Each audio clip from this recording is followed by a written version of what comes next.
My daughter-in-law threw me out of my son's house like garbage, literally threw my belongings in trash bags onto the frozen driveway. She thought I was just a confused 65-year-old taxi driver she could destroy.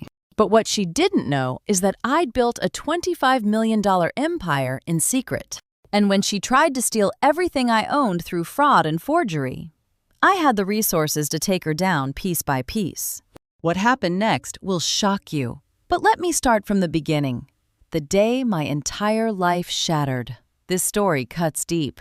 Before we begin, I'd love to hear from you. Have you ever been underestimated or dismissed by someone you trusted? Drop a comment below. Your perspective might be exactly what someone else needs to read today. Quick note, some details have been adjusted for storytelling and reflection. But the core message about reclaiming your power, that stays true.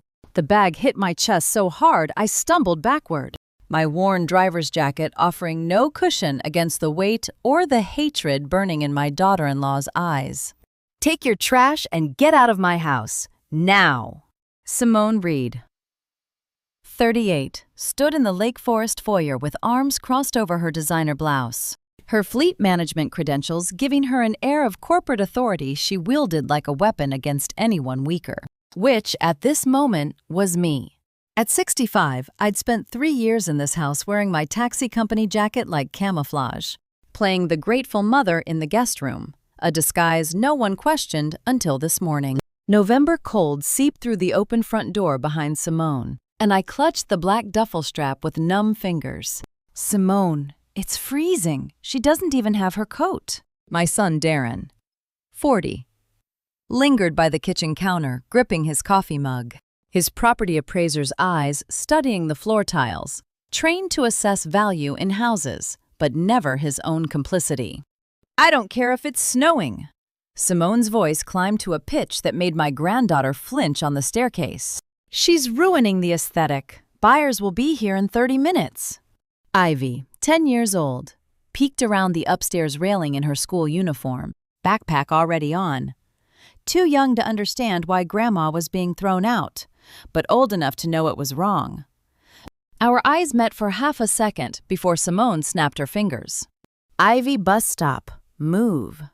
The girl vanished like smoke. Smart kid.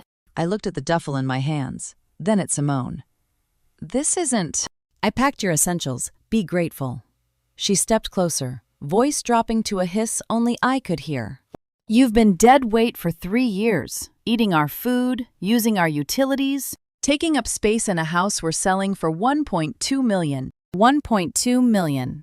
The house I'd given them as a wedding gift, mortgage-free, back when I still believed my son had married someone capable of basic human decency. How does a mother raise a son who stands silent while his wife destroys her? I wanted to ask him. Wanted to see if 40 years of love meant anything against 6 years of marriage to this woman.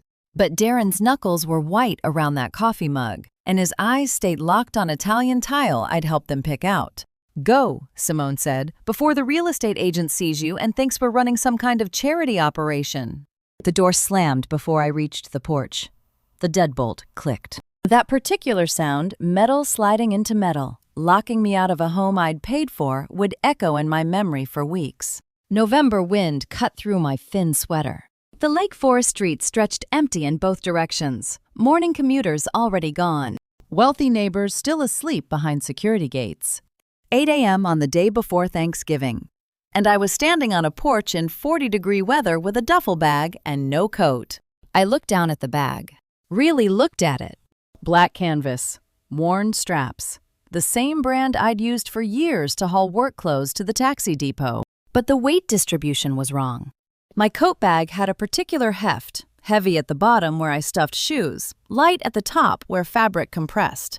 This bag felt dense, solid, like someone had packed it with bricks instead of sweaters. This isn't my bag, I whispered to the empty street.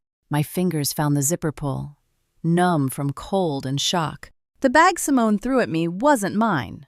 The canvas was identical, black and worn, but the weight distribution was all wrong.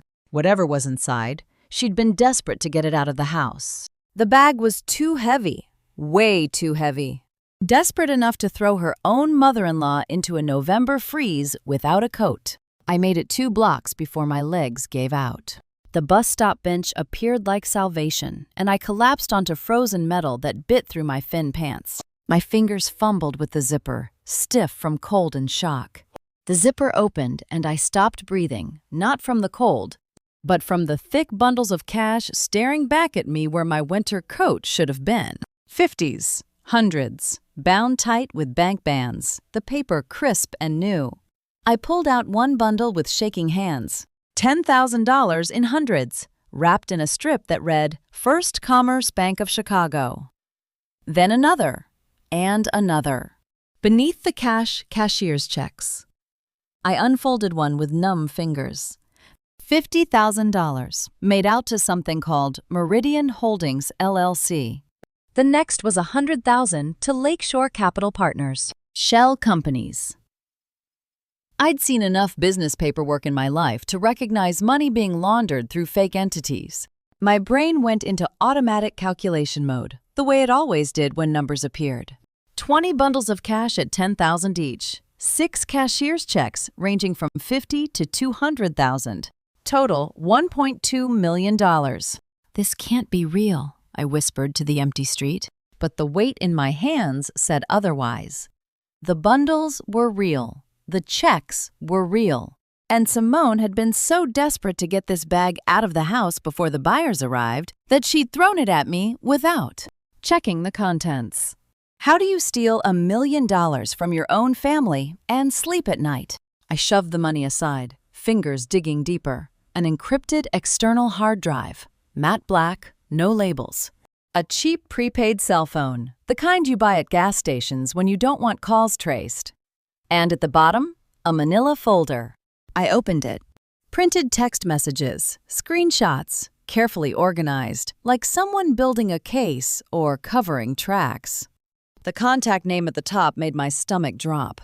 Griffin. The first message was from Simone, dated 3 weeks ago. Timeline set. House closes November 27th. Cash out same day. Griffin's response. Mexico reservation confirmed. You sure about leaving, D? Simone. He's dead weight. Get house money from old lady. Dump D. Meet you Cancun November 28th. Old lady. Me. She'd planned this down to using me as the excuse. I flipped through more screenshots. Discussions about offshore accounts. Arguments about splitting the money. A particularly chilling exchange where Simone wrote, Mother-in-law thinks we're broke. Perfect cover. She'll never know we liquidated everything. At the bottom of the folder, a boarding pass printout. Simone Palmer, her maiden name, departing O'Hare for Cancun International, November 28th at 9 p.m., one way. Dump D, I said aloud. Darren, she's leaving my son. My hands were shaking so badly the papers rustled like leaves. Simone wasn't just cruel. She wasn't just greedy. She was running. And she'd been planning it for months, maybe years. Liquidating assets, building shell companies, coordinating with this Griffin person I'd never heard of. The house sale, the $1.2 million. That was my son's future. His daughter's security, being packaged into a duffel bag for a flight to Mexico. My son had no idea his wife was about to vanish. I looked at the evidence, spread across the bench. Money, messages, boarding pass, encrypted drive. Simone had been so careful, so meticulous. Every step planned, every contingency covered. Except one. She'd thrown me the wrong bag. Not my winter coat. Not my toiletries. She'd thrown me her entire escape plan, wrapped in black canvas. Because she'd been too focused on getting me out before the buyers arrived to check which identical duffel she grabbed. The November wind cut through my jacket, but I didn't feel it anymore. I felt something else entirely. Something cold and sharp and calculating. Simone wasn't just cruel. She was a criminal running. And she'd accidentally handed me every piece of evidence I needed to destroy her, wrapped in the bag she meant to take to Mexico. The question wasn't whether I'd use it. The question was, how completely? I sat on that frozen bench replaying the morning in my mind, watching it like a film I could pause and rewind. How had Simone grabbed the wrong bag, and why hadn't she noticed until now? Both duffels had been sitting by the front door this morning. I'd seen them when I came downstairs for breakfast. 2 identical black canvas bags. Same brand, same wear pattern. Mine held my winter coat and a few personal items I'd packed the night before, anticipating Simone would eventually kick me out. Hers, apparently, held her entire criminal enterprise. In her rage-fueled rush to evict me before the buyers arrived, she'd grabbed the nearest bag and hurled it at my chest. Never checked. Never looked inside, just grabbed and threw. She was so focused on getting me out, she didn't even look, I said to the empty street. 2 identical bags. 1 life-changing error. Arrogance, that's what it was. Simone had been so certain of her power, so convinced I was nothing more than an obstacle to staging the house, that she hadn't bothered with basic caution. Why would she? I was just the helpless old taxi driver, the mother-in-law who'd been living in their guest room like a piece of furniture. She'd handed me the weapon to destroy her. I was repacking the evidence carefully, cash first, then checks, then the folder, when my phone buzzed in my jacket pocket. The caller ID made my stomach tighten. Simone. I let it ring 3 times, composed my voice, channeled every ounce of the confused, helpless woman she expected. Hello? Mom? Simone's voice dripped with fake concern, syrup over poison. Oh my God, I'm so sorry. Are you okay? Where are you? She was fishing, trying to figure out if I'd opened the bag. I'm at a bus stop, down on Oakwood. You must be freezing. Did you happen to open the bag I gave you? There it was, the real question wrapped in maternal worry. Simone thought she was kicking out a stray dog. She'd just released a wolf. I made my voice shake. No, sweetheart. The zipper's frozen stuck. My hands are too cold to work it. I tried, but the relief in her exhale was audible. Oh, thank God. Oh no, that's terrible. Listen, I feel awful about this morning. I was stressed about the showing and I grabbed the wrong bag. That's not even yours. Wrong bag. It's Darren's old gym equipment. I'm so sorry. Mom, I'm bringing you the right bag now. Stay right there, okay? Don't move. I'll be there in 10 minutes. Okay, I said softly. Thank you, sweetheart. I'm sorry I was in the way this morning. No, it's just stay warm. I'm coming. The call ended. I sat there holding the phone, watching my breath fog in the November air. Simone believed every word. Why wouldn't she? I'd been playing the role of harmless grandmother for 3 years, grateful for their charity, apologetic for existing. The taxi company jacket I wore every day reinforced the image just a retired driver with nowhere else to go. But I'd spent 30 years building an empire everyone thought belonged to someone else. That's how you survive when the world underestimates you. You let them think you're nothing. You wear the jacket. You drive the shifts. You smile and nod and fade into wallpaper while the real machinery runs silently in your name. Simone thought I was a helpless old woman freezing at a bus stop, unable to open a stuck zipper. She had no idea I'd already counted every dollar, read every message, and understood exactly what game she was playing. The best hunters don't look dangerous. They look harmless until it's too late. I stood up, the bag heavy in my hands. 10 minutes until Simone arrived with whatever decoy she'd thrown together. 10 minutes to hide this evidence somewhere she'd never think to look. And I'd been hunting sharks for 3 decades before Simone was born. I had 30 minutes before Simone arrived at the bus stop. Enough time to make her $1,000,000 mistake permanent. The Red Line train pulled into Fullerton at 10:30. Morning commuters already thinned to tourists and students. I stepped off with the bag clutched to my chest, scanning the platform out of habit. 2 security cameras mounted at opposite ends, one covering ticket machines, one covering stairs. The locker area sat in the corner between them. Blind spot. I'd noticed it back in '98. Shuttling cargo manifests through this station when my freight business was still small enough that I handled deliveries personally. The camera angles created a perfect dead zone, 10 feet of rental lockers, invisible to surveillance. Locker 247 was bottom row, far corner. I knelt, pulled out the bills I'd need for rental, and opened the metal door. The bag slid inside like it had been made for the space. $1.2 million. Encrypted hard drive, prepaid phone. Printable messages documenting conspiracy to commit fraud and abandonment. Every piece of Simone's criminal enterprise locked in a $6 a day storage unit. I fed cash into the machine. The keypad lit up asking for a 4-digit code. 4729, I whispered. The year I bought my first truck. The lock clicked. Receipt printed. I folded it twice and slid it into my left sock, then pulled the sock tight. The paper crinkled against my ankle. One security measure complete. Now for the performance. 30 years moving freight taught me one thing. Misdirection is about weight and angles, not words. The convenience store next to the platform sold the usual commuter necessities: coffee, snacks, magazines, and tourist junk. I scanned the back wall until I found a black canvas duffels, 3 sizes, same brand Simone had thrown at me.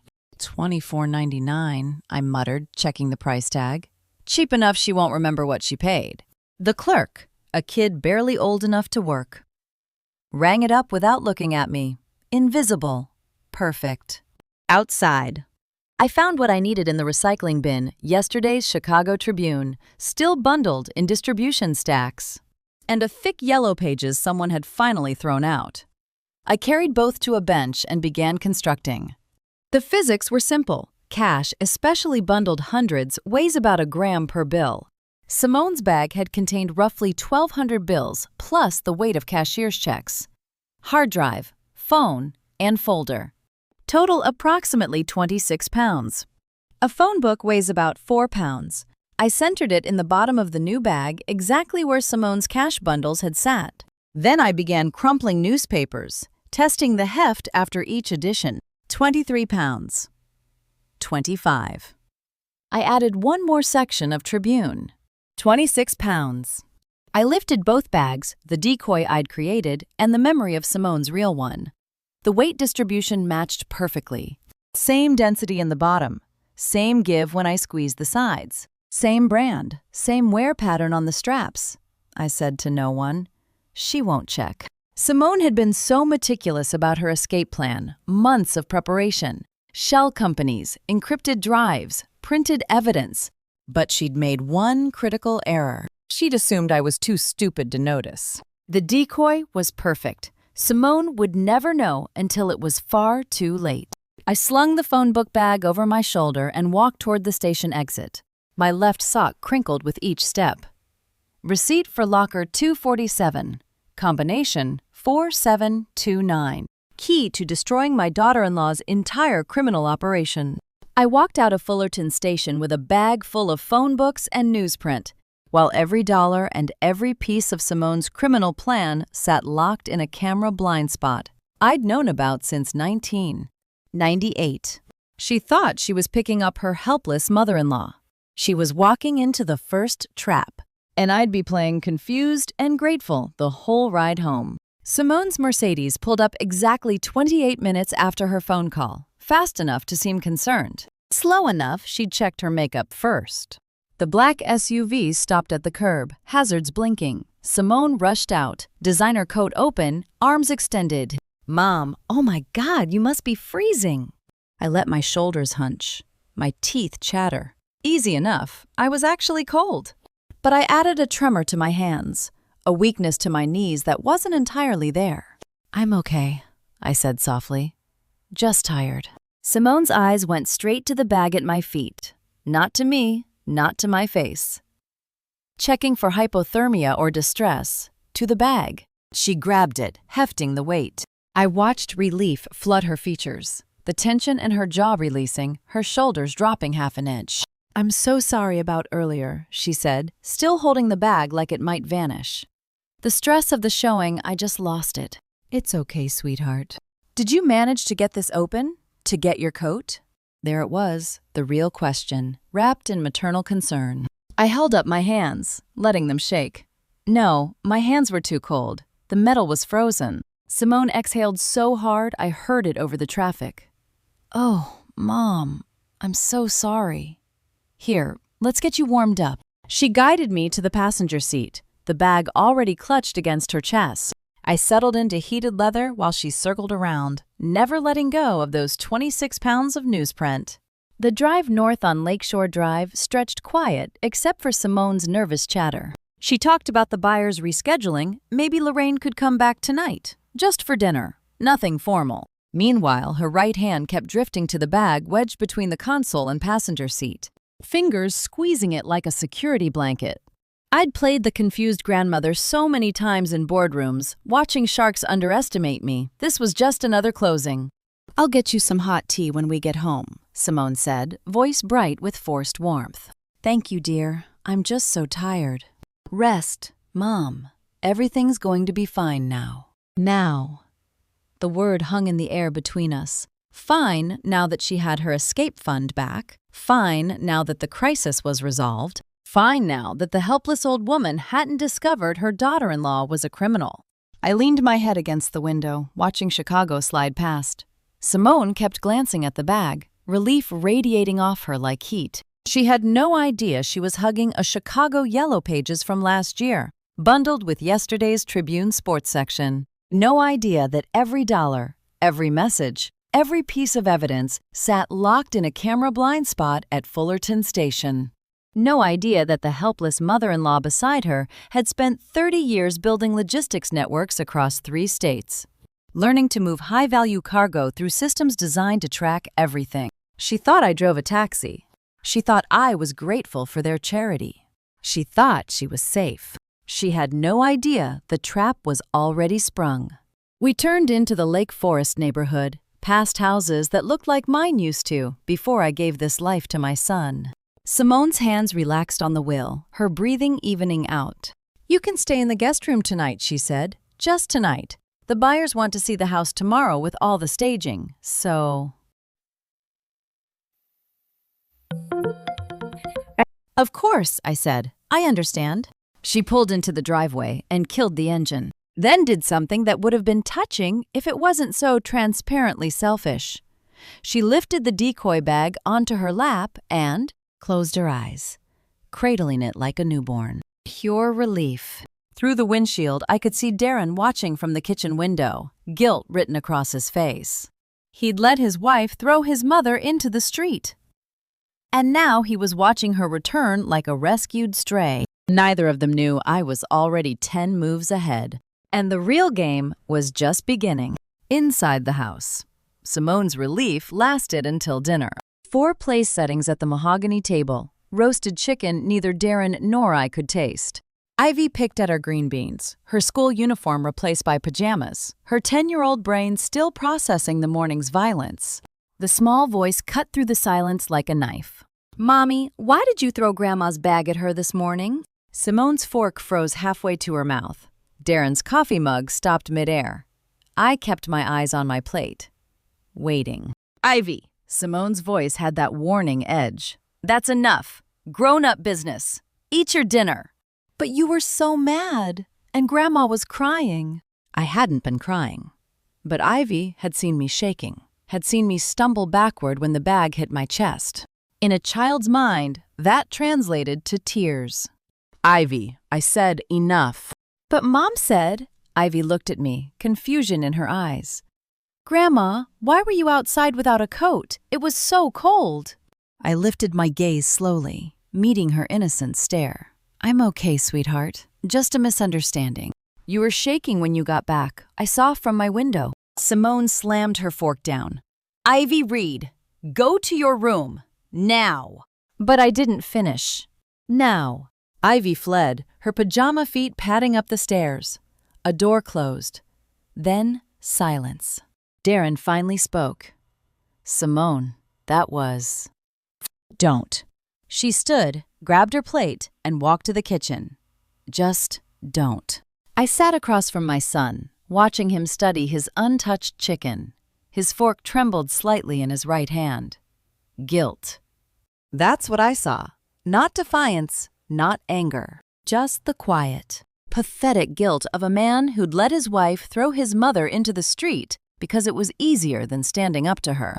Ivy would be collateral damage in Simone's escape. Another reason to burn this to the ground.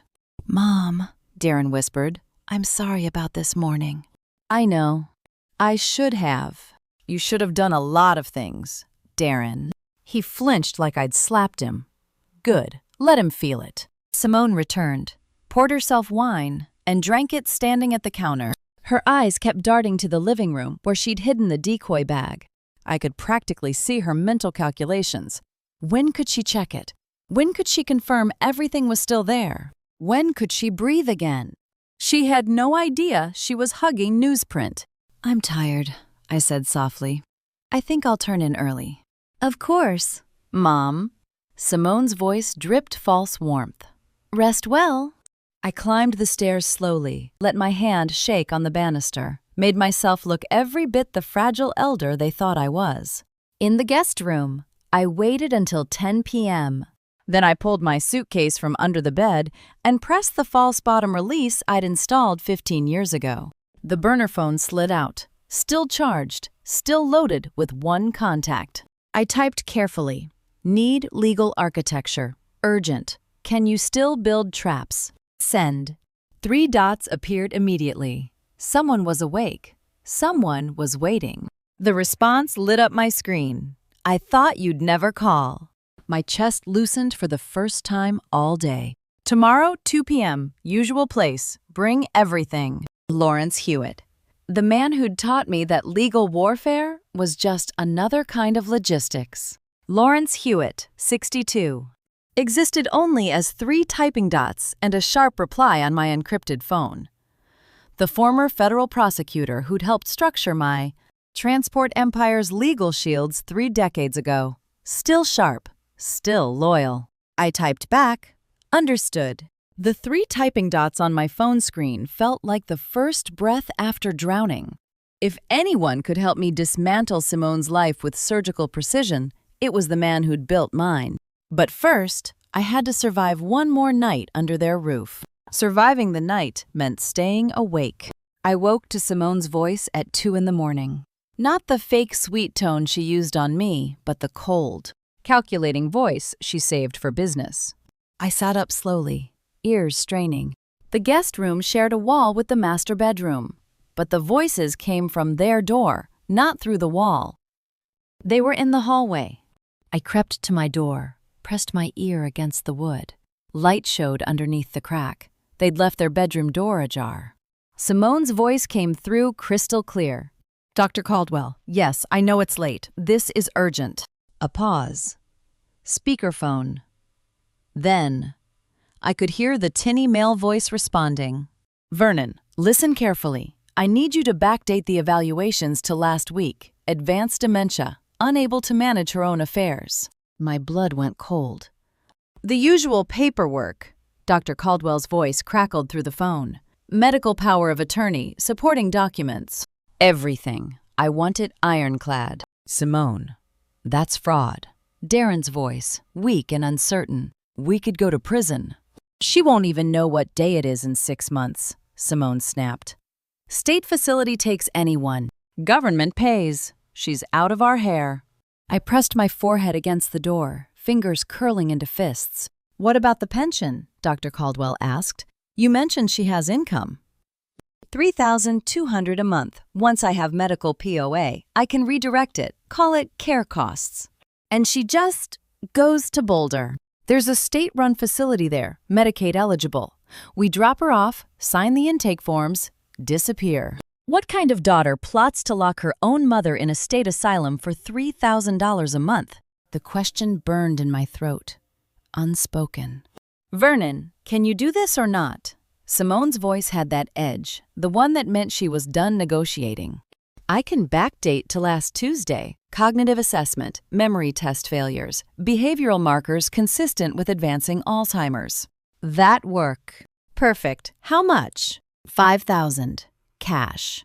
Done. I'll bring it Thursday. Simone. Darren again, slightly louder. This is our daughter's grandmother. You're talking about locking her in a facility. She gave us the house. She owes us the rest. Simone's voice dropped to something venomous. Your mother has been a parasite for 3 years, eating our food, taking up space, making us look like we run some kind of charity operation. I'm done pretending to care. Silence. I waited for Darren to defend me, to stand up, to be the son I'd raised. How long until the paperwork's ready? That's what he said instead. My heart cracked clean through. I'll have everything by Wednesday, Dr. Caldwell said. Medical certification, cognitive decline documentation, recommendation for supervised care. Judges rubber stamp these all the time. Good, then we move her Friday. Buyers close on the house Monday. I want her gone before then. What do we tell Ivy? Darren asked. We tell her grandma needs special care. She's 10. She'll forget in a month. They wanted to erase me, bury me alive in a facility where no one would hear me scream. This stays between us, Simone said. No one else can know, especially not her. She doesn't suspect anything, Dr. Caldwell asked. She's a retired taxi driver. She can barely work her phone. Trust me. Vernon, she's too stupid to see this coming. The light under their door clicked off. Footsteps receded. A bed creaked as they settled in. I stood in that dark hallway until my legs went numb, committing every word to memory. They weren't just stealing my money. They were planning to steal my mind, my voice, my very existence. Simone thought she was locking away a helpless old woman. She had no idea she'd just declared war on someone who'd built an empire by destroying people who underestimated her. And this time, I wouldn't just win. I'd annihilate them. War begins with strategy, not anger. I set my coffee cup down so gently it didn't make a sound. 30 years negotiating with men who'd gut you for showing weakness had taught me perfect control. 8 a.m. Simone stood at the stove, scrambling eggs she wouldn't eat, performing normalcy after plotting my erasure. Darren sat across from me, reading his phone, guilt radiating off him like heat. I waited until Simone set plates down, until we were all seated, until the silence grew heavy enough to crack. Then I delivered my lines. I've been thinking. My voice came out soft, defeated.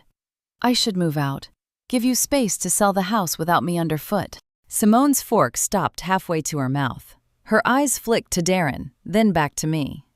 Mom, you don't have to. I mean, if you think that's best. Darren's voice trailed off. He couldn't even commit to the protest. There's a temporary apartment near the depot, I continued. Week-to-week rental. I can manage on my pension. Relief flooded Simone's face. She tried to hide it, smoothing her features into concern. But I'd spent decades reading boardroom poker faces. She was ecstatic. Are you sure? She touched my hand, the gesture as fake as her smile. We don't want you to feel like we're pushing you out. No, Simone's right. You need your space. I understand. When were you thinking? The eagerness leaked through despite her efforts. Today, if possible. I don't have much to pack. Darren finally looked up from his plate. Mom, that's so fast. Don't you need time to… I've already called the landlord. The apartment's available this afternoon. A lie, but they'd never check. Simone squeezed my hand. I can help you pack. Make sure you have everything you need. Translation, make sure I wasn't taking anything valuable. That's very kind, dear. Let them think they'd broken the old woman. They had no idea they'd just freed the executive. I finished my eggs slowly, head bowed, playing the role perfectly. Across the table, Simone couldn't stop smiling. She thought this was victory, the troublesome mother-in-law removing herself, making the fraud scheme easier. Clearing out before the house buyers arrived. She had no idea I'd heard every word last night, that I knew about Dr. Caldwell, the backdated diagnoses, the Boulder facility, that I was giving her exactly enough rope to hang herself. I'll start packing after breakfast, I said quietly. Take your time, Mom. Darren's guilt made him generous with words, if nothing else. I stood, carried my plate to the sink, washed it with shaking hands. The tremor was real rage, not fear, but they'd interpret it as brokenness. Perfect. Upstairs. I packed the worn suitcase I'd brought 3 years ago. Not much had accumulated. A few changes of clothes, toiletries. The burner phone went into the false bottom, along with the locker receipt from my sock. Simone appeared in the doorway. Need any help? I'm fine, dear. Thank you. She watched me fold a sweater, her eyes cataloging everything that went into the bag, making sure the family silver wasn't disappearing with me. Mom, I hope you know this isn't personal. I looked up, met her eyes. I know. She had no idea how true that was. This wasn't personal.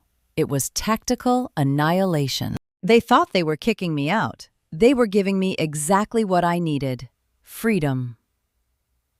An hour later, I stood at the front door with my single suitcase. Simone hugged me, the embrace as hollow as her apologies. Darren hung back, unable to meet my eyes. "Call if you need anything," Simone said. I nodded, mute and defeated. I walked out of that kitchen with my head bowed, shoulders hunched, every inch the defeated mother they expected to see. Behind me, I heard Simone exhale in triumph. Her phone was already out, fingers flying across the screen, probably texting Dr. Caldwell, probably accelerating the timeline now that I was gone. They thought they'd chased me out. They'd released the wolf from their house, given her room to hunt. And I had an appointment with Lawrence Hewitt in 6 hours. The war was about to get surgical. First, I needed my weapons back. The locker code I'd memorized, 4729.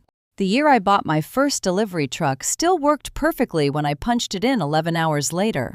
Fullerton Station at 11 a.m. The morning rush long gone. I stood in the blind spot between cameras, fingers steady on the keypad. The lock clicked. The door swung open. Everything exactly where I'd left it. Cash bundles, bank bands still tight.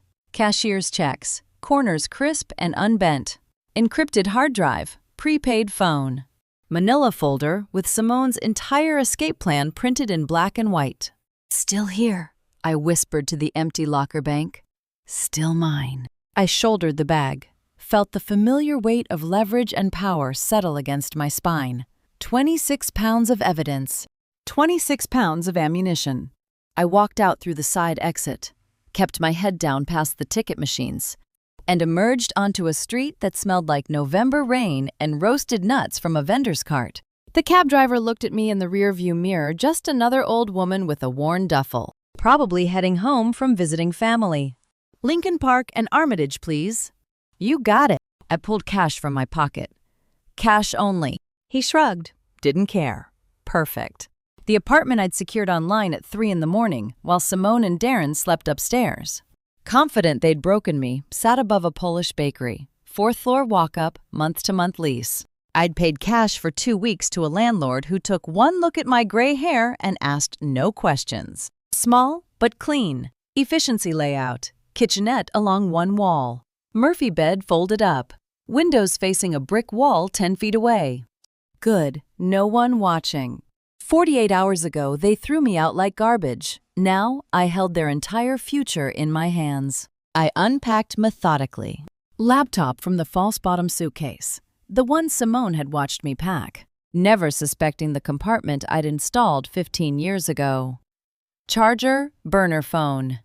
Then the evidence. The dining table became my workspace. I spread everything out like a general surveying a battlefield. Cash first. I counted each bundle, 53 in total, ranging from $5,000 to $20,000 each. Then the cashier's checks, organized by shell company name, Meridian Holdings. Lakeshore Capital Partners. 3 others I didn't recognize. 1.2 million, I said aloud, just to hear the number in the empty apartment. 53 bundles, 6 shell companies. The hard drive came next. Encrypted, password protected, probably containing the financial records Simone needed to access once she landed in Mexico. The prepaid phone. Burner, same brand as mine, probably for contacting Griffin once she was clear. The messages. I laid them out chronologically, creating a timeline. 3 months of planning, coordination with Griffin, discussion about splitting the money, arguments about what to tell Darren, and finally, the boarding pass. Simone Palmer, O'Hare to Cancun, November 28th, 9 p.m. 4 days from now. I checked my watch. 1 p.m. Lawrence would arrive at 2. 30 years building empires. I said to the brick wall outside my window. 1 week, destroying hers. This wasn't a dining table anymore. It was a war map. And I'd spent 3 decades learning how to win wars. I pulled out my laptop, booted it up, and began documenting everything. Photographs of each bundle with its bank band visible. Scans of the cashier's checks, screenshots of the printed messages. A spreadsheet tracking every dollar, every shell company, every piece of evidence. I stood over that table cache. Evidence. Timeline. Proof, and felt something I hadn't felt since building my first logistics network in 1987. Absolute clarity. Simone thought she was selling a house and catching a flight to Mexico in 3 days. She had no idea she was already buried. I just needed Lawrence to help me make it legal. And he was never late. I boot the laptop at 11:47 a.m. Lawrence arrives at 2, which gives me 2 hours and 13 minutes to crack whatever encryption Simone thought would protect her. The hard drive connects with a soft click, and the password prompt appears. 16-character minimum. Alphanumeric with symbols required. Most people would see a wall. I see a woman who thinks complexity equals security. Simone doesn't know I built the dispatch software her company still uses. Every logistics platform between 1994 and 2003 has my fingerprints on it. And they all share the same vulnerability: legacy admin backdoors that nobody remembers to patch. I pull up the terminal, type 3 lines of code I wrote 30 years ago, and watch the encryption crack open like a jewelry box made of paper. The first file is a spreadsheet labeled Operational Adjustments.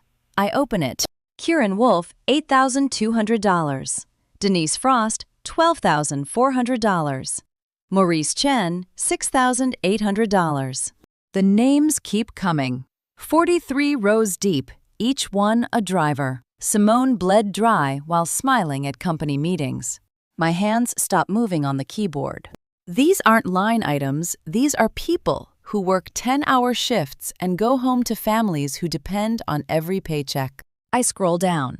The Insurance Reserves tab shows $340,000 siphoned over 18 months, redirected through shell accounts with names like Emerald Consulting Services and Pacific Logistics Partners.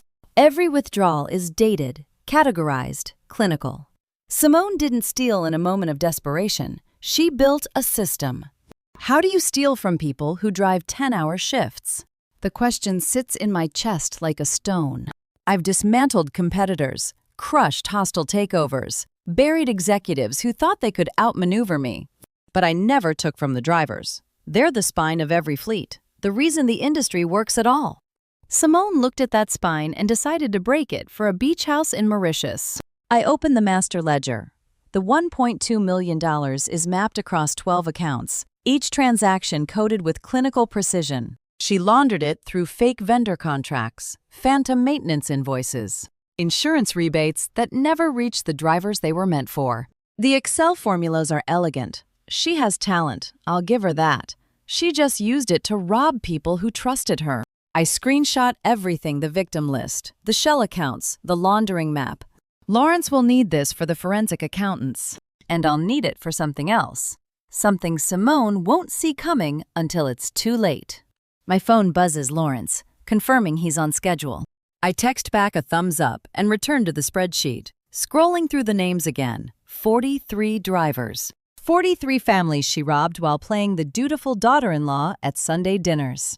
The technical satisfaction I felt cracking her encryption is gone, replaced by something colder. Simone thinks this is about money, about catching her before she runs. She's wrong. This is about 43 people who couldn't afford to lose a single paycheck. And she took dozens. I close the laptop and walk to the window. The war room is quiet, except for the hum of the projector, still displaying the timeline I built this morning. In 90 minutes, Lawrence will arrive with legal strategies and forensic contacts. But I'm not just building a case anymore. I'm making 43 people whole, and Simone's going to pay for every dollar she stole. The subfolder was buried 3 levels deep in Simone's hard drive, labeled Legal Secured Assets, corporate speak that made my auditor instincts flare immediately. People who have nothing to hide don't bury folders. People who commit fraud do. I click it open. Inside a single PDF titled Promissory Note and Security Agreement, Final, Executed. The file size is small, which means it's been scanned. Not digitally signed. That's the first red flag. The second is the creation date, November 18th, 2025, 6 days ago, while I was still living in the Lake Forest house, driving my taxi. Playing the harmless mother-in-law. I open the document. The header reads Northbrook Capital Services LLC in blocky sans serif font designed to look legitimate. I recognize the warehouse district address from old cargo fraud cases I consulted on in the 90s. Loan sharks operating under corporate shells, laundering money through fake receivables. They're not bankers, they're predators. Principal $900,000. Interest rate 18% monthly compounding. Payment due November 28, 2025. I stop scrolling. 4 days from now, the day after Thanksgiving, $900,000 at 18% monthly interest means Simone will owe over $1 million by the due date. And if she misses it, the compounding turns the loan into a death spiral. This isn't financing. It's a trap designed to seize collateral. I scroll down to the collateral section. Security interest Lake Forest residential property appraised value $2,500. 000 plus Southside Commercial Depot property appraised value $1,800,000. My hands freeze on the trackpad. The Lake Forest house is Darren's inheritance from his father, bought in 1987, paid off in 2003, titled in his name alone. The depot is his too, leased to a logistics company that sends him $11,000 monthly. Simone has no legal claim to either property, unless she forged the paperwork. 18% monthly, not annually, monthly. The words blur for a second as the math clicks into place. Simone didn't take this loan to cover her embezzlement. She took it to fund her escape. $900,000 buys first-class tickets to Mauritius, pays Griffin's relocation fees, sets up offshore accounts, bribes immigration officials. It's not desperation, it's precision. And she used Darren's assets as collateral without telling him. I scroll to the signature page. The borrower line reads, Darren Michael Reed, in blue ink, dated November 18th. I zoom in, studying the capital D, the loop of the R, the slant of the double E. I've watched my son sign birthday cards, tax returns, Christmas checks for 40 years. I know his handwriting the way a jeweler knows a diamond's cut. This isn't his signature. The capital D slants 15 degrees too far left. The R loop is too tight, almost pinched. The baseline waiver Darren's always had from the wrist fracture he got playing hockey in 10th grade is missing entirely. It's a beautiful forgery, the kind that would fool a notary or a loan officer scanning documents at 4:45 p.m. on a Friday. But it wouldn't fool someone who spent 3 decades auditing signature authentication for interstate freight contracts. That's not Darren's signature, I say aloud to the empty war room. She forged it. Simone didn't just cheat on my son with a logistics coordinator half her age. She didn't just embezzle from 43 drivers who couldn't afford to lose a paycheck. She forged his name, pledged his inheritance, and condemned him to loan sharks who break his legs when the payment doesn't arrive in 4 days. My son was weak, complicit, cowardly, but he was also her victim. I leaned back in the chair, staring at the forged signature on screen.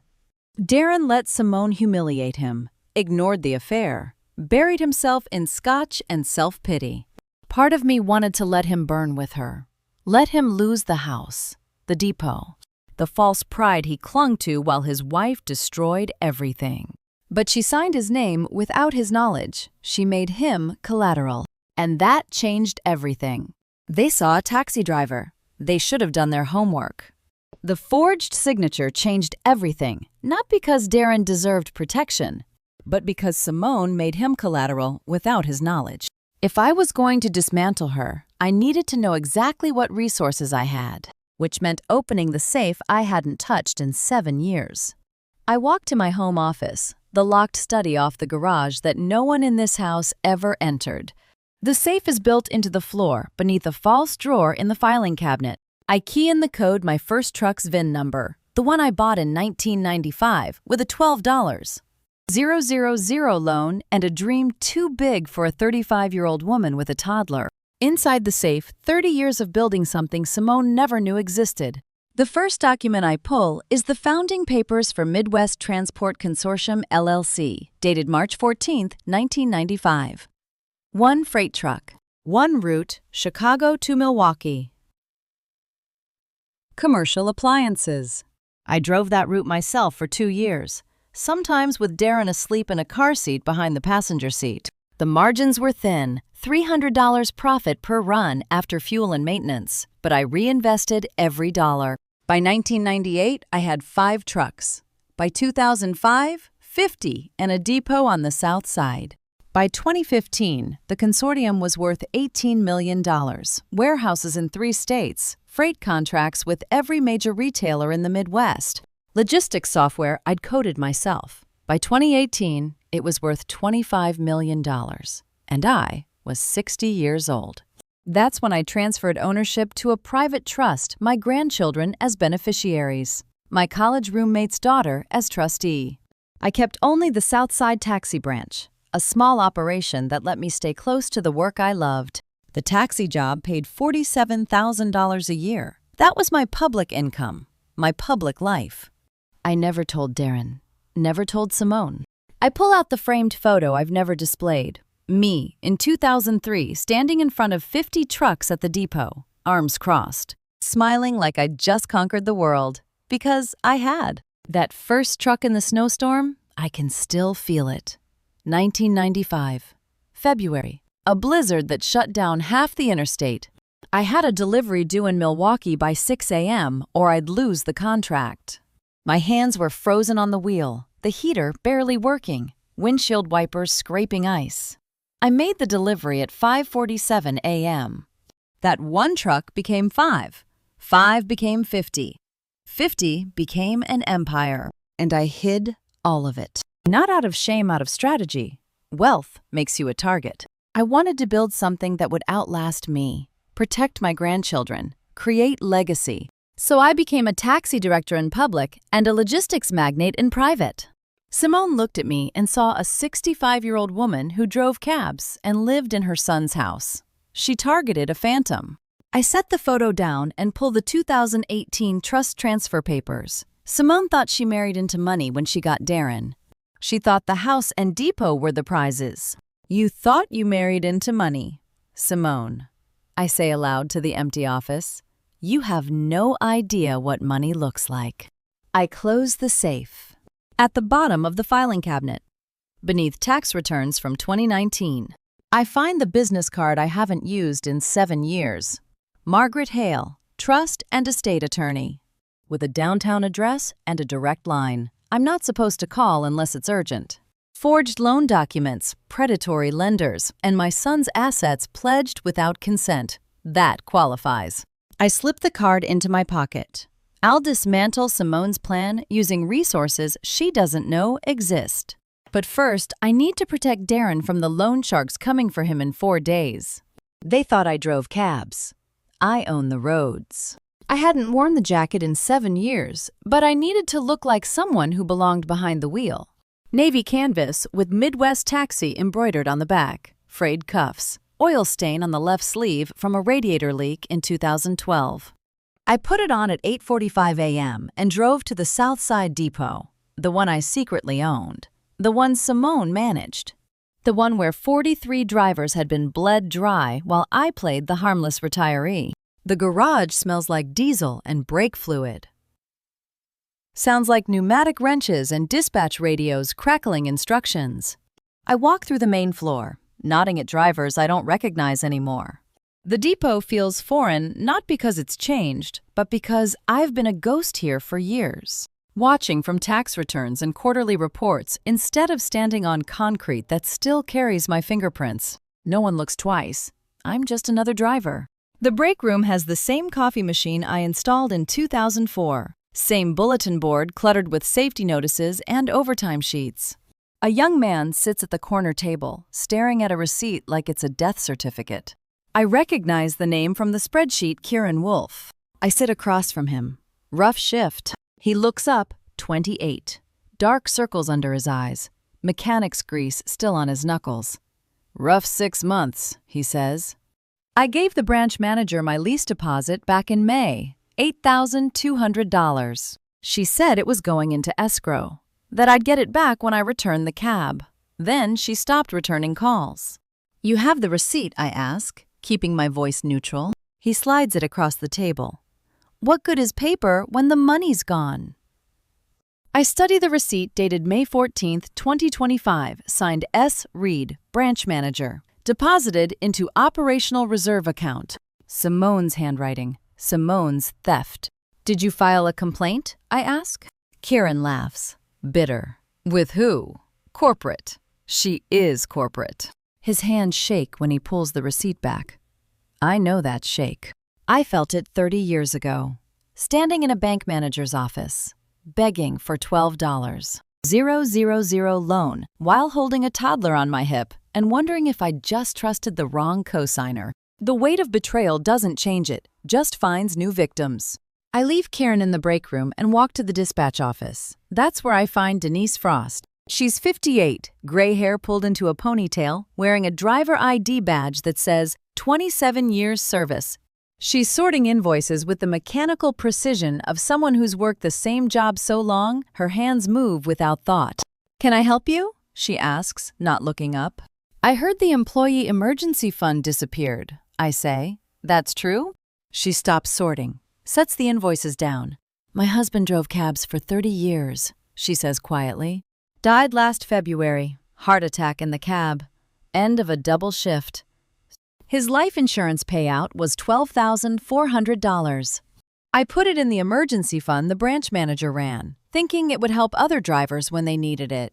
That was his legacy." "How much?" I ask, even though I already know. $12,400, every cent we had." She doesn't cry. Widows who work cab dispatch don't cry. They endure.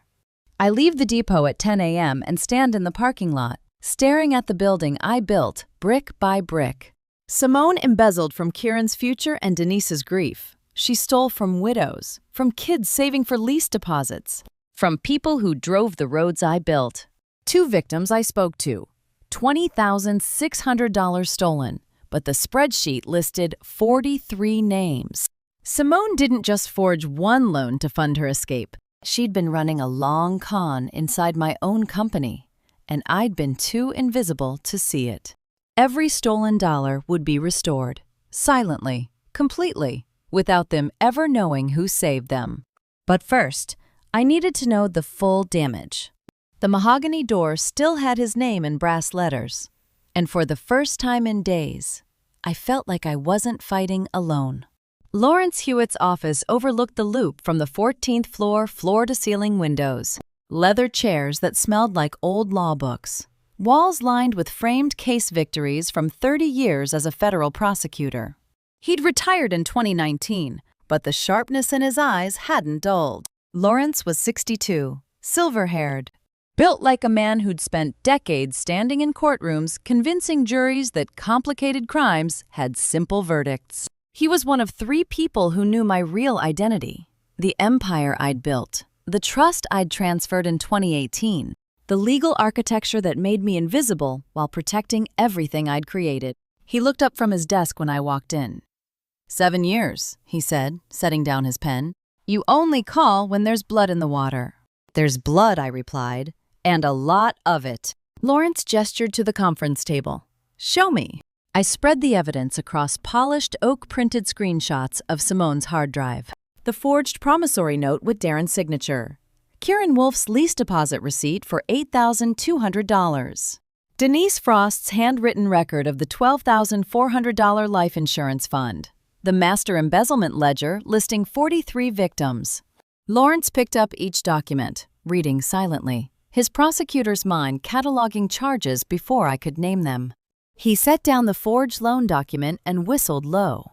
Forged signature on a loan shark document. Employee embezzlement across multiple victims. Marital fraud. She's ambitious. "I want her arrested," I said. Lawrence leaned back in his chair, fingers steepled. "Not yet, you don't." "Why not? You have everything you need right here." "Because you arrest her now, she gets a public defender and a plea deal," Lawrence said. "Embezzlement. First offense, no priors." She'll get probation and community service. The forgery. Without Darren pressing charges, it's civil, not criminal. You'll get a headline and a slap on the wrist. Is that what you want? I stared at the evidence spread across the table. 43 names, families she robbed, a son she destroyed. What do you suggest? I asked. Lawrence had prosecuted mob bosses and white-collar kingpins for 3 decades. Simone was a grifter with a forged signature and a stolen spreadsheet. This wasn't a fair fight. It was an execution. We build the trap, Lawrence said. Document every crime. Freeze her assets so she can't move the money. Get statements from every victim. Build a case so airtight that when we strike, there's no plea deal, no reduced charges, no escape route. Then we close it so tight she can't breathe. How long? I asked. 2 weeks, maybe 3. We do it right, or we don't do it at all. I thought about Kieran's shaking hands, Denise's quiet grief, the drivers who trusted Simone because I'd built a company they believed was safe. 2 weeks felt like letting her win. What's the end game? I asked. Lawrence pulled the legal pad closer and began writing. Criminal prosecution, wire fraud, forgery, embezzlement. Civil asset seizure, everything she stole plus penalties. Restitution to every victim. Public record. We don't just put her in jail. We dismantle her life the way she dismantled theirs. Jail was mercy. We weren't offering mercy. We don't want jail, Lawrence said, meeting my eyes. We want total annihilation. I felt the cold satisfaction settle in my chest, the hunter's patience I'd learned, building an empire, from 1 truck and a $12,000 loan. Simone thought she was days away from Mauritius, from Griffin, from freedom. She had no idea the trap was already closing. Lawrence pulled out a yellow legal pad and began writing. First item. Asset freeze Simone's accounts, November 26th. Second item. Forensic audit depot financials, all victims. Third item. Victim statements coordinate with law enforcement. The trap was no longer theoretical. It had a timeline, a strategy, and a prosecutor who'd never lost a case he cared about. Simone's escape ended tomorrow. Lawrence stood at the whiteboard with a blue marker, drawing boxes and arrows like he was diagramming a murder. The action plan we'd sketched on yellow legal paper, asset freeze, forensic audit, victim statements, was the foundation. This was the architecture. Northbrook Capital Services holds the debt, Lawrence said, writing the name in blocky capitals at the top of the board. $900,000, 18% monthly interest, due November 28th. They're loan sharks operating under a corporate shell. They don't care about Simone. They care about collecting. So we let them collect, I said. Lawrence turned, markers still uncapped. Better. We become the collection agency. I leaned forward. Explain. Loan sharks sell debt all the time. It's how they manage risk. Someone defaults. They'd rather sell the paper for 80 cents on the dollar than chase payment. You buy Simone's debt through a shell company. You become the creditor. Invisible, untraceable. The pieces clicked into place. I buy the loan Simone forged in my son's name. Not you, Lawrence said. A shell company. Untraceable to Lorraine Reed, the taxi driver. Traceable only to a corporate entity that exists on paper and nowhere else.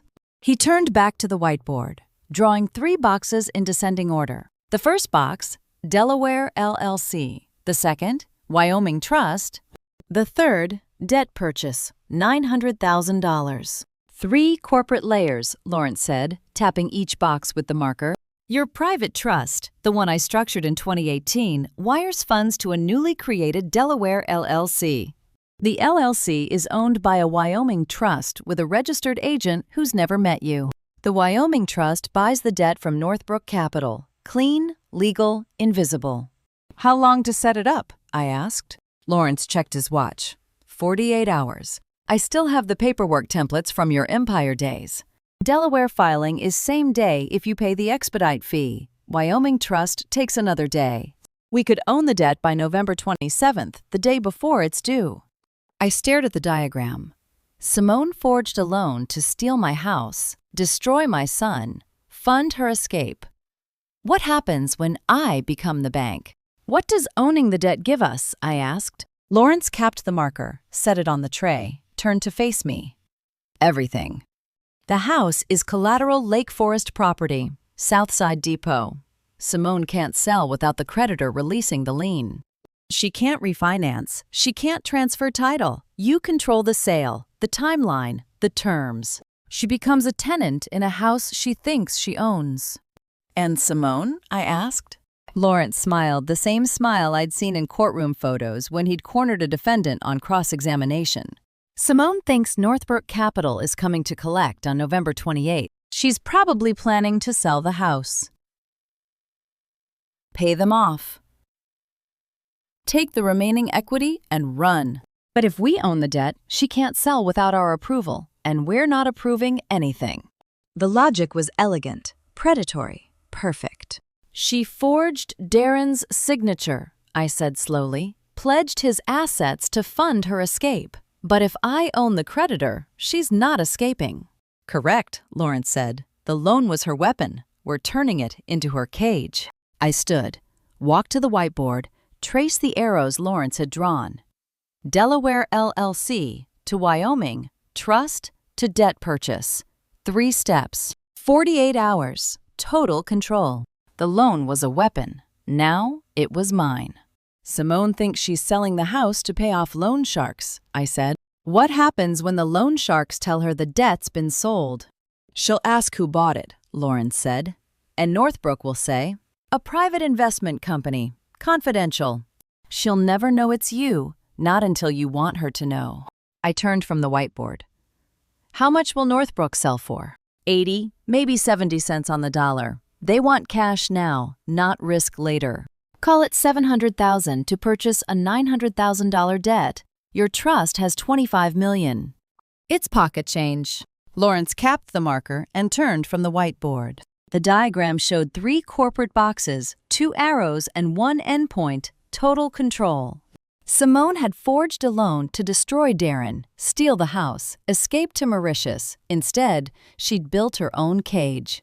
If we own the debt, Lawrence said, meeting my eyes, we own her throat. The knock came at 7 p.m. sharp and insistent, and I knew before I opened the door that I was in trouble. I'd just returned from Lawrence's office with the shell company strategy mapped out. Delaware LLC, Wyoming Trust. Debt purchase in 48 hours. I was reviewing his emailed summary on my smartphone when the knock interrupted. No time to hide the screen. No time to close the laptop on the coffee table. Still showing correspondence with Margaret Hale about trust transfers. I scrambled to lock the phone as I walked to the door, fumbling the screen dark just as I turned the handle. Simone stood in the hallway, coat buttoned, purse over one shoulder, smile that didn't reach her eyes. Surprise visit, Mom, she said. Hope I'm not interrupting. Oh, Simone, I said, forcing my voice into trembling uncertainty. I wasn't expecting you. Clearly, Simone said, stepping past me into the apartment without waiting for invitation. She scanned the living room too quickly, too precisely. Her gaze landed on the coffee table, my smartphone face down, but still glowing faintly at the edges. My laptop opened to an email with Lawrence Hewitt's signature visible. I felt my pulse spike. The helpless elder image I'd maintained for years was 3 feet from demolition. Simone walked to the coffee table, picked up my phone, turned it over. The screen was locked, but the notification preview still showed Lawrence Hewitt Delaware LLC filing confirmed.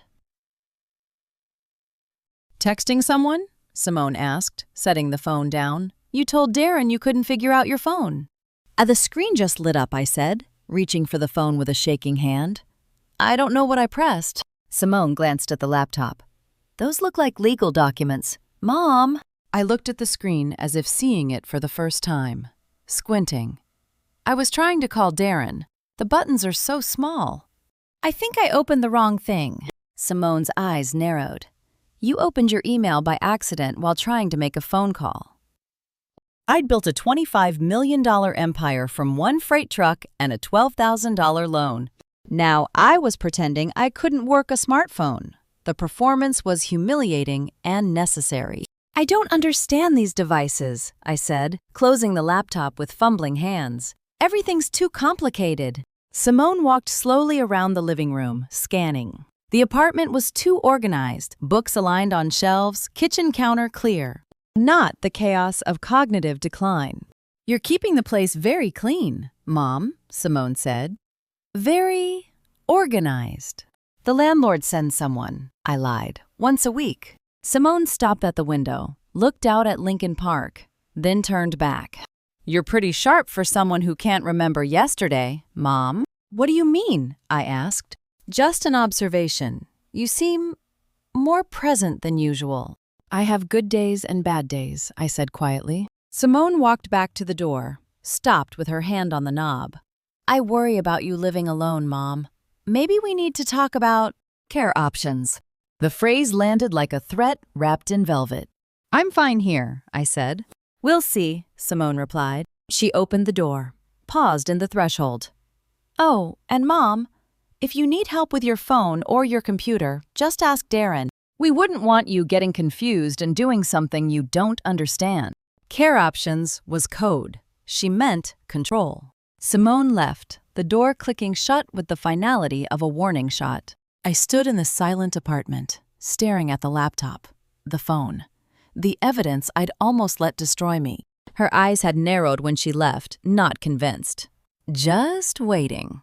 If she suspected I was sharper than I pretended, the next move wouldn't be theft. It would be a conservatorship petition that would strip me of legal control over my own life, my trust, my empire. The cage I was building for Simone had a mirror inside it, and I was standing too close to the glass. The red dot moved east on Roosevelt, then north toward the Loop, and I followed 3 blocks behind. Simone's conservatorship threat had forced my hand if she suspected competence.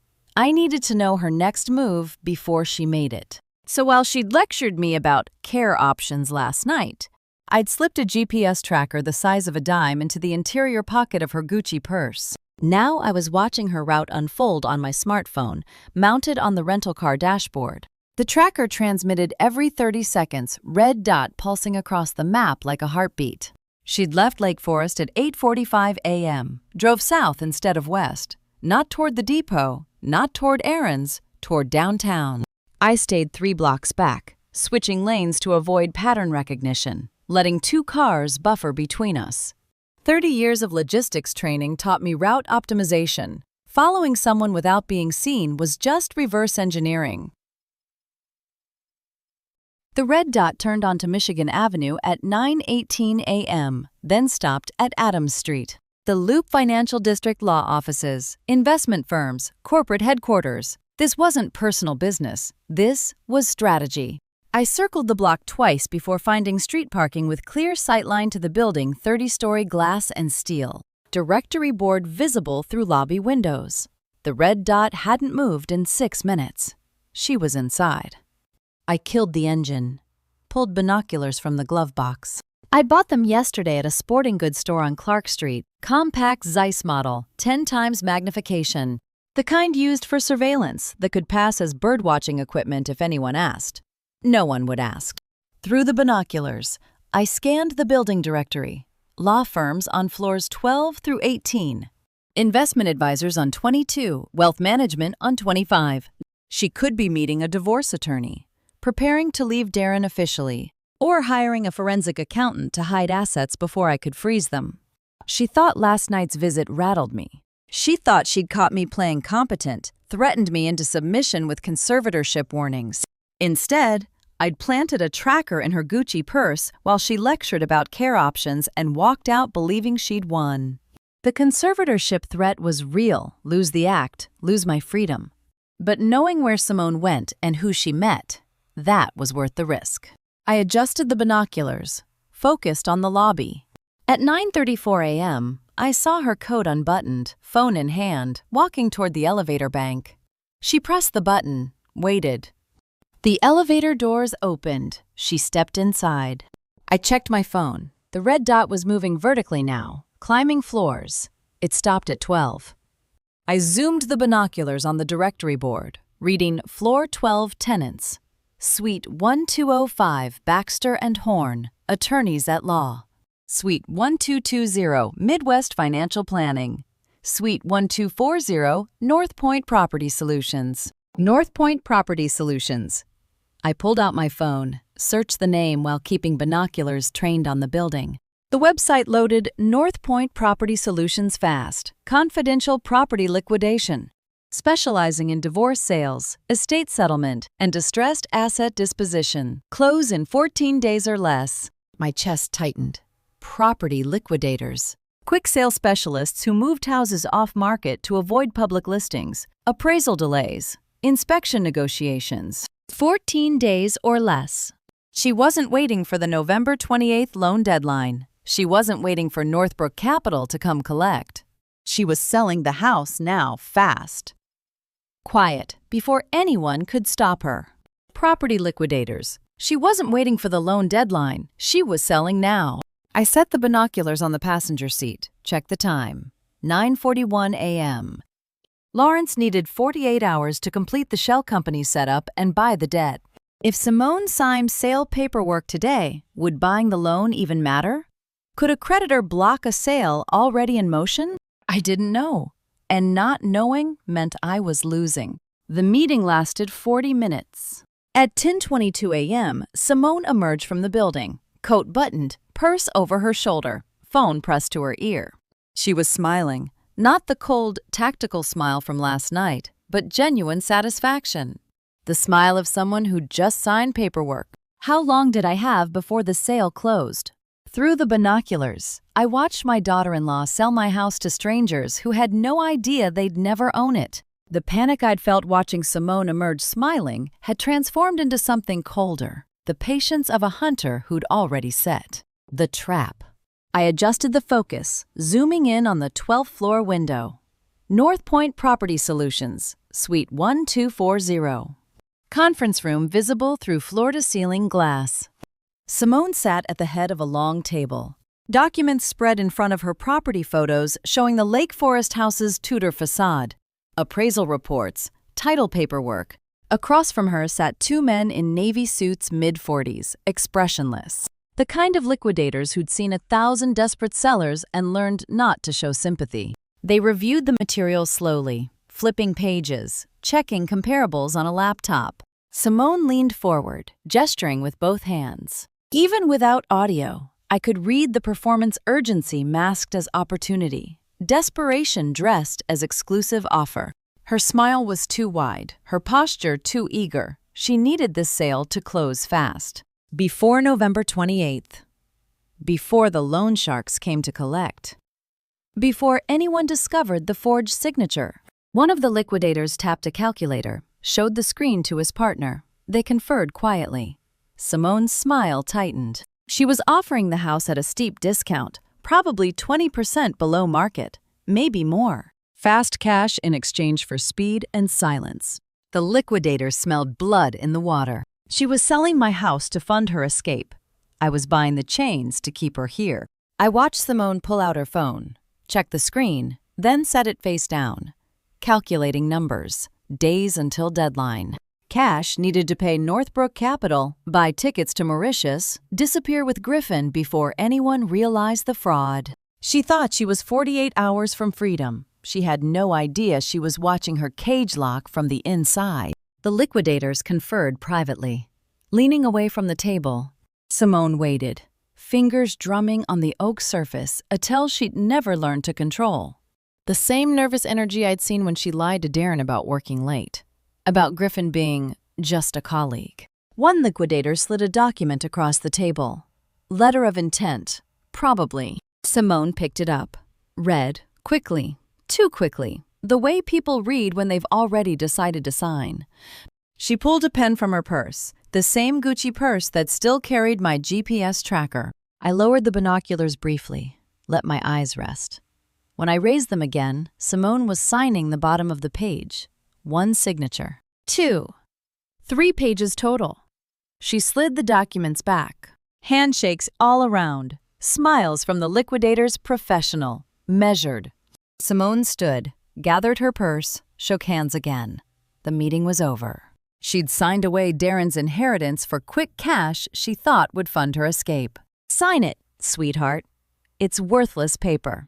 I set the binoculars on the passenger seat and smiled. Simone thought she'd just secured her exit, sell the house, pay the loan sharks, leave the country before anyone connected the dots. She didn't know that in 24 hours, Lawrence would finalize the Delaware LLC and Wyoming Trust. In 36 hours, we'd wire $700,000 to Northbrook Capital to purchase the debt at 80 cents on the dollar.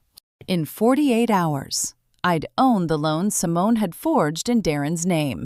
And once I owned the debt, no property sale could close without creditor approval. The liquidators could market the house, find buyers, draft contracts. But the Lake Forest property was collateral on a loan I controlled. Without my signature releasing the lien, the sale was worthless. Simone walked out of that office thinking she'd won. She had no idea Lawrence was finalizing shell company paperwork 3 blocks away. By tomorrow, I'd own her debt. By next week, I'd own her future. The wire transfer confirmation pinged at 2:03 p.m. and $900,000 disappeared from accounts Simone didn't know existed. 3 blocks away, she was probably still celebrating her property sale. Counting days until freedom. She had no idea her escape route had just been purchased out from under her. I sat across from Lawrence in his office, watching the computer screen as transaction confirmations scrolled past. The 48-hour timeline we'd discussed yesterday had collapsed into immediate action. Simone's meeting with the liquidators forced our hand, wait too long, and her sale might progress past the point where debt ownership mattered. Lawrence's fingers hovered over the keyboard. "Last chance to reconsider," he said. "Send it," I replied. He clicked twice. The screen refreshed. Wire transfer initiated. $900,000. Delaware Secure Holdings, LLC. "Done," Lawrence said. "The money's moving. No paper trail connecting Lorraine Reed, taxi driver, to this transaction. Just a Delaware shell company buying distressed debt from loan sharks who didn't care about names, only numbers." Lawrence picked up his office phone, dialed a number from a business card clipped to the file folder. The folder was labeled Northbrook Capital Services, LLC. The warehouse district loan sharks who thought they held leverage over my son. "This is Lawrence Hewitt, attorney," he said into the phone. "I represent a client purchasing distressed debt portfolios. You hold a promissory note secured by Lake Forest residential property borrower Darren Reed, principal $900,000. Due November 28th. I'm authorized to offer immediate cash buyout." Pause. Lawrence listened, face neutral. $900,000, Lawrence said. "Wire transfer today. Debt assignment complete by end of business. You avoid foreclosure costs, legal fees, collection risk." Another pause. Shorter this time. "Excellent. I'll have paperwork to you within the hour." Lawrence hung up, turned to me. "They're in. Debt sold." Loan sharks weren't sentimental.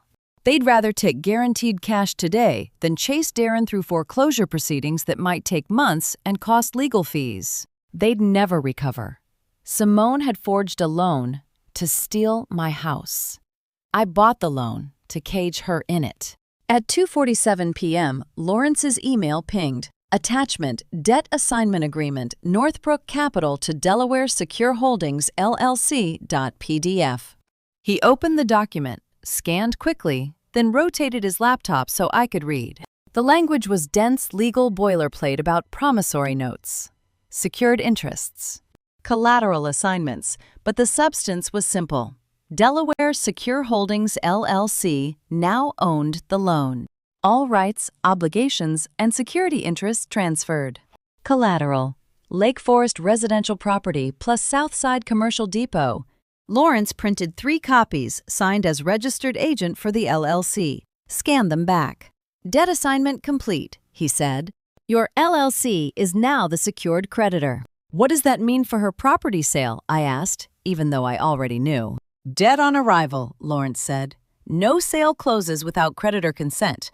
The liquidators will run a title search before closing, standard procedure.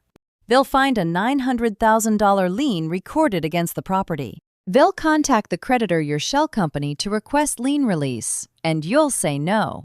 The property was never hers to sell. Now, it never would be. Lawrence pulled up the Cook County Recorder of Deeds website, entered the Lake Forest property address, hit search. The screen loaded property records, ownership history, liens and encumbrances. There, third line down, secured debt, $900,000, Delaware Secure Holdings, LLC, recorded November 26, 2025, 2:52 p.m. Public record. Legal. Permanent. Deed recorded, Lawrence said, meeting my eyes. She can't sell. She's trapped. I stared at the screen, at the lien that would strangle Simone's escape before she even knew it existed. The forged loan she'd created to destroy Darren had become the cage she'd locked herself inside. Lawrence closed his laptop and leaned back. When does she find out? I checked my watch. November 26th, 3 p.m.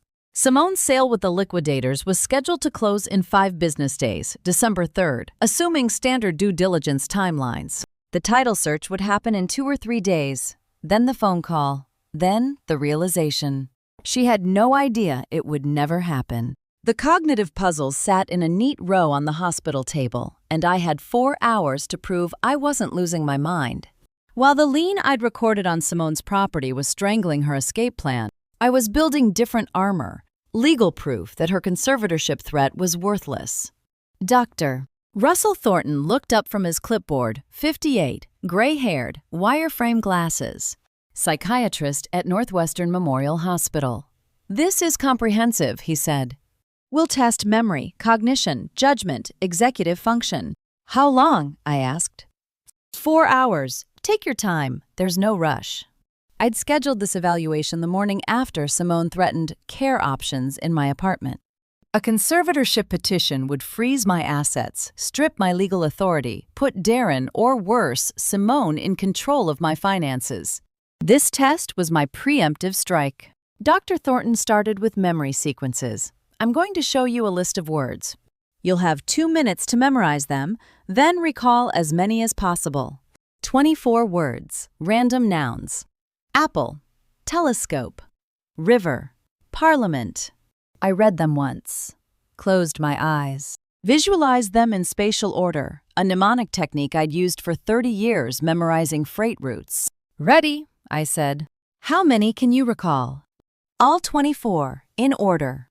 I recited them. He checked against the list, tapping each word. That's remarkable for any age, he said. We moved through pattern recognition, logic puzzles, verbal fluency, spatial reasoning. I answered quickly, accurately, the way I'd solved logistics problems for 3 decades. Doctor. Thornton took notes, eyebrows rising with each section. Simone wanted me declared incompetent. I was about to be certified sharper than most CFOs. At 7:30 p.m., Dr. Thornton pulled out the final assessment. Last section, judgment and planning. I'll describe scenarios. You tell me how you'd handle them. Go ahead, I said. He described ethical dilemmas, financial decisions, long-term planning situations. I answered each one with the strategic precision I'd used building a $25 million empire. Doctor.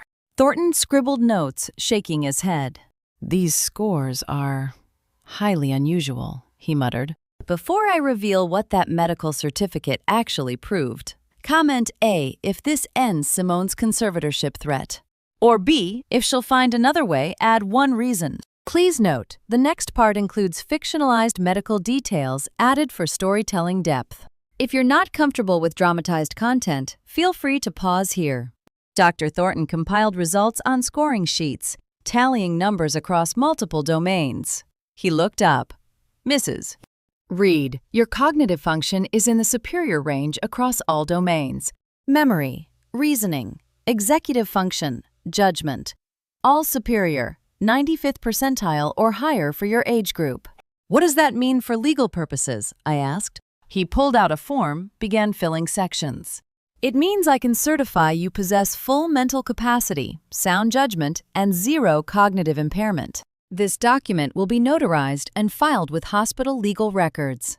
If anyone attempted conservatorship, this evaluation would be primary evidence of competency. He signed the bottom, dated it November 26, 2025, stamped it with his medical license number. Then he looked at me over his glasses. "Ma'am, executives half your age don't score this high." The certificate was notarized. Conservatorship was dead. I took the document, 3 pages, embossed hospital seal, notary signature still wet, and slid it into my purse. Legal armor, built in 4 hours, impossible to challenge. Simone could threaten care options all she wanted. This certificate made her threat worthless. I walked out of Northwestern Memorial at 8:14 p.m. with notarized proof I was sharper than executives half my age. Simone thought care options was her trump card, her fallback if I appeared too competent to manipulate. She had no idea I'd already killed it. I pressed play on the hidden camera footage and watched Simone threaten to institutionalize me in my own living room. The cognitive certification from Dr. Thornton was legal armor, notarized proof I was sharper than executives half my age. But this video was a weapon, and I'd planted it 3 days before Simone's threatening visit. The camera was the size of a shirt button, mounted inside a decorative bookshelf, angled perfectly to capture the entire living room. High-definition video. Crystal clear audio. I'd ordered it the same day I moved into the Lincoln Park apartment, anticipating exactly this moment. I watched Simone enter the frame, scan the room with predator's eyes, spot my laptop and phone on the coffee table, watched her pick up my phone, read the notification from Lawrence about Delaware LLC filing, watched her face harden. The audio was perfect. "Texting someone," Simone said on screen. "You told Darren you couldn't figure out your phone." The screen just lit up," I replied, my voice trembling with the performance I'd perfected. "I don't know what I pressed." Simone's interrogation continued, checking the laptop, questioning my apartment's cleanliness, testing my story about confusion and cognitive decline. Then came the threat I'd been waiting for. "You're pretty sharp for someone who can't remember yesterday, Mom." And finally, "I worry about you living alone. Mom, maybe we need to talk about care options." I paused the video on Simone's face-cold smile, calculated threat barely hidden beneath false concern. "Got you," I said to the empty apartment. I saved the footage to encrypted cloud storage, created 3 backup copies across different services. The video showed implicit threats, gaslighting attempts, suggestions of forced institutionalization. If Simone ever filed conservatorship papers, this footage would prove elder abuse, coercion, bad faith petition, legal gold. Simone threatened to cage me. I'd recorded her building her own.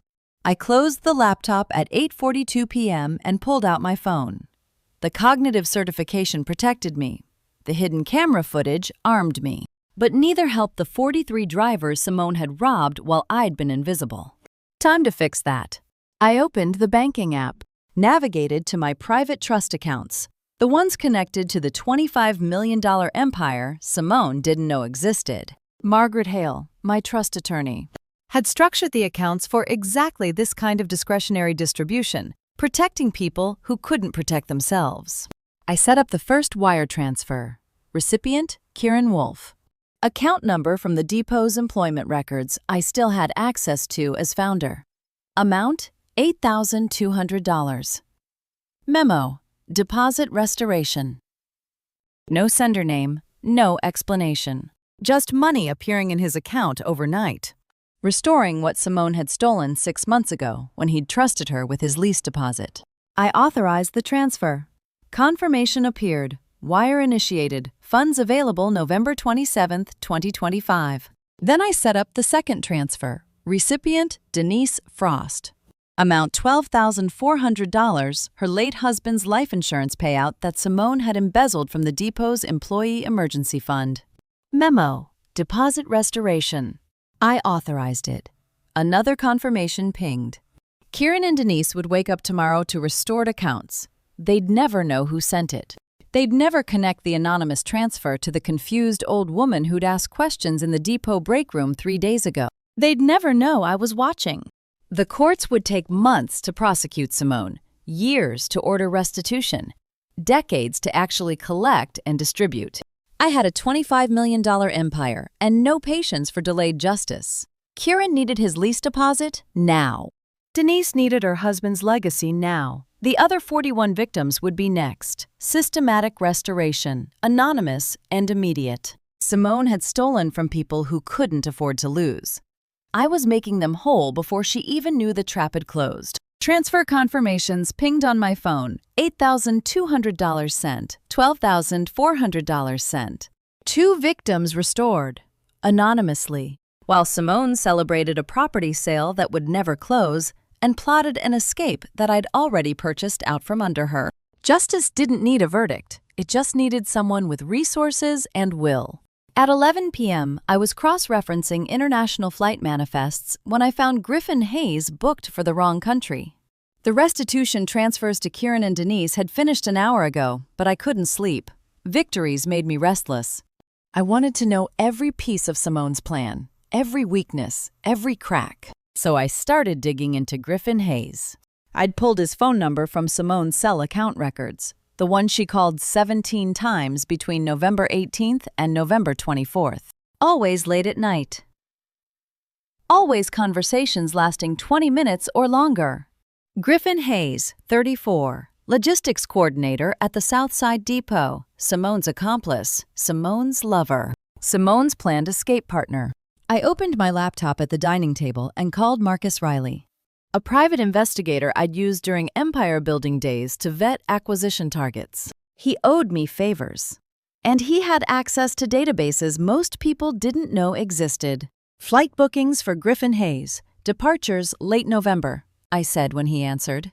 International only. Marcus called back 18 minutes later.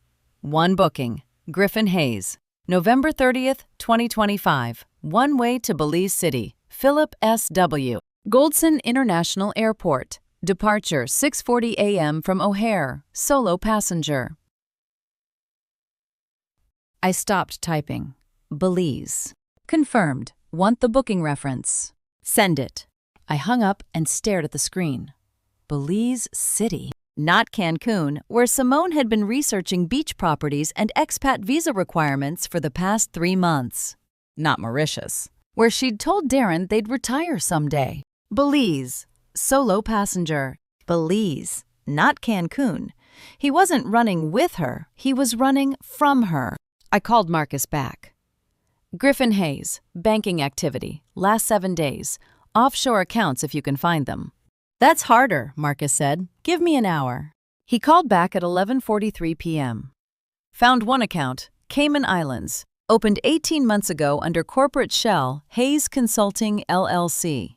Balance 3 days ago, $184,000. Current balance, 0. Full withdrawal, November 23rd. Wire transfer to Belize Bank Limited, Belize City Branch. I leaned back in the chair, staring at the apartment ceiling. Simone know about that account? Doubt it, Marcus said. Corporate shell's registered to Hayes alone. If she's not on the paperwork, she wouldn't see the statements. I thanked Marcus and hung up. Then I pulled up my notes on Simone's financial timeline. November 18th. Forged loan with Northbrook Capital. $900,000 principal. November 22nd. Met with Griffin at Southside Depot. 30-minute private conversation. November 23rd. Griffin drained offshore account. $184,000 to Belize. November 26th. Simone met with property liquidators. Signed sale agreement. The pattern was clear. Simone forged the loan, expecting to sell the house fast, split the proceeds with Griffin, flee together to Cancun. But 3 days after the loan was finalized, Griffin moved his personal stash to Belize and booked a solo flight. He was taking his cut and running. Alone. Simone thought they were partners. She thought the embezzlement, the affair, the escape plan. They were building it together, burning Darren's life to fund their new one. She had no idea Griffin had been planning his own exit the entire time. She's betraying Darren, he's betraying her. Perfect. I pulled up the calendar. Today was November 26th. Griffin's flight departed November 30th, 4 days from now. Simone's property sale was scheduled to close December 3rd, assuming the title search didn't reveal the lien I'd recorded, which it would. By the time Simone discovered her sale was blocked, Griffin would be gone. By the time she tried to contact him in Cancun, he'd be sitting on a beach in Belize with $184, 000, and zero intention of answering her calls. The accomplices were eating each other before I'd even served the main course. I closed the laptop and smiled in the dark apartment. Simone thought Griffin was her escape partner, her co-conspirator, her future. He'd be gone to Belize with his offshore stash before she realized Cancun was a solo trip she'd never take. Thieves always eat their own. I just had to watch. Thanksgiving morning, 8 a.m., and I was dialing the FBI's financial crimes tip line instead of stuffing a turkey. Griffin's betrayal would unfold on its own. He'd board his Belize flight in 3 days, and Simone would realize too late she'd been double-crossed. But I wasn't waiting for chaos to finish the job. I was adding institutional pressure to the private trap I'd already built. I sat at the dining table with a burner phone purchased yesterday at a convenience store on Ashland Avenue, paid cash, never activated with personal information.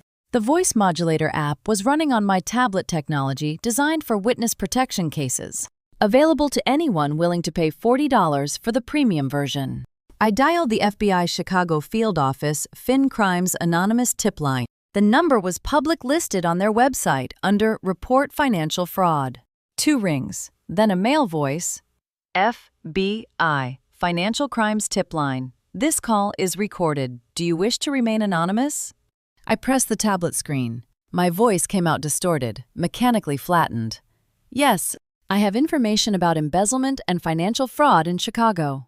Proceed, the agent said. I'm Agent Brennan. Go ahead with your information. I'd rehearsed this. Names, amounts, dates delivered precisely. No emotion, just facts. Simone Reed, age 42, manager at Southside Taxi Depot. Multiple counts of employee embezzlement over 18 months. Victims include Kieran Wolf, $8,200 stolen from lease deposit. Denise Frost, $12,400 stolen from Employee Emergency Fund. 43 total victims, estimated $200,000 total theft. Agent Brennan's typing sounds came through the phone. We need you to repeat that name. Simone Reed. Correct. Simone Reed. Additionally, forged loan documents totaling $900,000 secured against property not owned by the borrower. Northbrook Capital Services, LLC, holds the original debt. More typing. Faster now. Ma'am, can you provide documentation? Anonymous drop. I'll courier hard copies to your office today if you open a case file. Agent Brennan paused. The silence stretched 5 seconds, then 10. When he spoke again, his tone had shifted, less procedural, more focused. Ma'am, I need to inform you we've had an active investigation on this subject for 6 months. I stopped breathing. You're already investigating her. Simone Reed, Southside Depot Operations. We received multiple complaints starting May 2025. Fraud, embezzlement, falsified financial records. Your information corroborates our case and provides crucial details we've been missing. This accelerates our timeline significantly. 6 months. They'd been watching her for 6 months, while I'd been watching for 3 weeks. What timeline? I asked. Voice still modulated, flat. We've been building evidence for federal wire fraud charges, Agent Brennan said. Your tip includes victim names and specific amounts we hadn't confirmed. Combined with our existing investigation, we now have sufficient evidence for arrest warrant. When? I asked. Another pause. I can't disclose operational details to anonymous tipsters, but I can confirm that your information will be actioned immediately. Today, I pressed. Ma'am, I've said all I can. If you have physical evidence, courier it to FBI Chicago Field Office. Attention, Financial Crimes Unit. Reference case number FC-2025-1847. We'll add it to the active file. He was giving me a case number. They were moving fast. Understood, I said. One more question. Does your investigation include accomplices? We're aware of associated parties, Agent Brennan said carefully. The investigation is comprehensive. Griffin. They knew about Griffin. I was hunting her. The FBI was hunting her. Griffin was betraying her. She was surrounded by wolves and didn't know the pack had already closed in. "Thank you," I said, and hung up. I sat in the silent apartment, burner phone still warm in my hand. The FBI had been circling Simone for 6 months. Fraud complaints, financial records, building a federal case brick by brick. I'd built a parallel cage in 3 weeks, using debt ownership and legal traps. Now both timelines were converging. Tonight was Thanksgiving dinner at the Lake Forest house. Simone would play perfect hostess, carving turkey and pouring wine. Believing her property sale would close next week and her escape to Cancun was days away. She had no idea the warrant was already signed. Snow fell on the steakhouse windows like confetti at a funeral, and inside, Simone was celebrating a victory that didn't exist. The FBI warrant was signed. The arrest was coming tonight. Multiple forces I'd set in motion. Legal traps, debt ownership, anonymous tips were converging on this moment, this building, this woman who thought she was 36 hours from freedom. I parked the rental car across the street from Chicago Cut Steakhouse at 7 p.m. Snow fell heavy and wet, Chicago's first real storm of the season, muffling street sounds and blurring the city into soft edges. But through the restaurant's floor-to-ceiling windows, the private dining room on the second floor glowed warm and sharp. Simone sat at the head of a long table, flanked by 2 men in business suits, the liquidators from North Point Property Solutions. The ones who thought they were buying the Lake Forest house for a quick sale commission, the ones who had no idea a lien I controlled had killed their deal 3 days ago. I watched Simone raise a wine glass, red liquid catching candlelight. She laughed at something one of the liquidators said, head thrown back, performance of confidence. Champagne bottles stood in ice buckets. Steaks arrived on white plates, rare and bleeding. This was celebration dinner toasting contracts signed, commissions earned, escape plans finalized. She thought the property sale would close next week. She thought she'd have cash by December 3rd. She thought she was days away from Cancun. From Griffin. From a beach house life funded by my son's stolen inheritance and 43 drivers' embezzled deposits. She was celebrating a sale that would never close. Champagne for a corpse. I shifted my gaze to Darren, seated 3 chairs down from Simone. He looked pale, even through the window glass, barely touching his steak, wine glass full and untouched. He checked his watch. I saw the gesture clearly, the nervous glance at his wrist, the way his jaw tightened. November 27th, 7 p.m. The forged loan was due tomorrow, November 28th. Darren thought violent loan sharks would come for him in 14 hours. He didn't know I'd bought the debt 4 days ago. He didn't know his mother owned the loan now. That the sharks had been paid and dismissed. That the only threat left was the cage I'd built. Simone leaned toward one of the liquidators, said something that made him smile. She was performing charm, sealing relationships, keeping everyone invested in the illusion that this deal was real. Darren checked his watch again. Simone didn't look at him once. I turned away from the window and reached into the back seat for the garment bag I'd brought from Lincoln Park. Inside the charcoal suit I'd worn to board meetings in 2015. Tailored Italian wool that cost more than most people's monthly rent. Silk blouse, slate gray. Purchased the day I signed the trust transfer that made me invisible. Jewelry, real pieces, not the costume set I'd worn as taxi director. Pearl earrings my husband bought me in 1992. The Cartier watch I'd earned closing my first $1 million freight contract. I changed in the car, shedding the taxi driver's plain coat and sensible shoes. The suit fit perfectly. I'd kept my weight exactly the same for 30 years. Discipline born from running a business where every negotiation was a test of control. I fastened the pearls, clasped the watch, checked my reflection in the rearview mirror. No more trembling hands, no more confused squint, no more performance. No more taxi driver, no more confused elder. Tonight, I was the woman who built empires. I stepped out of the car into falling snow. Closed the door with a solid thunk that echoed in the quiet street. The steakhouse entrance glowed 30 feet away. Through the windows, Simone raised her glass again, toasting something I couldn't hear but could imagine. To new beginnings, to freedom, to getting away with everything. I walked toward the entrance, snow catching in my hair and melting on my wool shoulders. Simone was visible through the glass, laughing at a joke she didn't know was on her. I reached for the door handle. The private dining room doors swung open mid-toast, and Simone's champagne glass froze halfway to her lips. I stepped inside with Lawrence Hewitt at my side, both of us dressed like we'd just come from a board meeting. The room went silent. Liquidators mid-laugh, Darren mid-sip, Simone mid-performance. I didn't shuffle, didn't squint. I walked to the head of the table in my charcoal suit and Cartier watch. The woman who'd built a $25 million empire. And I let them see exactly who I was. Simone set her glass down. "Mom, what are you doing here?" "I'm here to correct some misunderstandings," I said. Darren stared. "Mom, you look different." "I look like myself," I replied. Simone recovered fast. She stood, turned to the liquidators with practiced smile. "I apologize for the interruption. My mother-in-law has been experiencing some confusion lately." She pulled a document from her purse. Power of attorney, signed 3 months ago when I'd been playing confused elder perfectly. She unfolded it on the table. "My mother-in-law suffers from dementia," Simone said.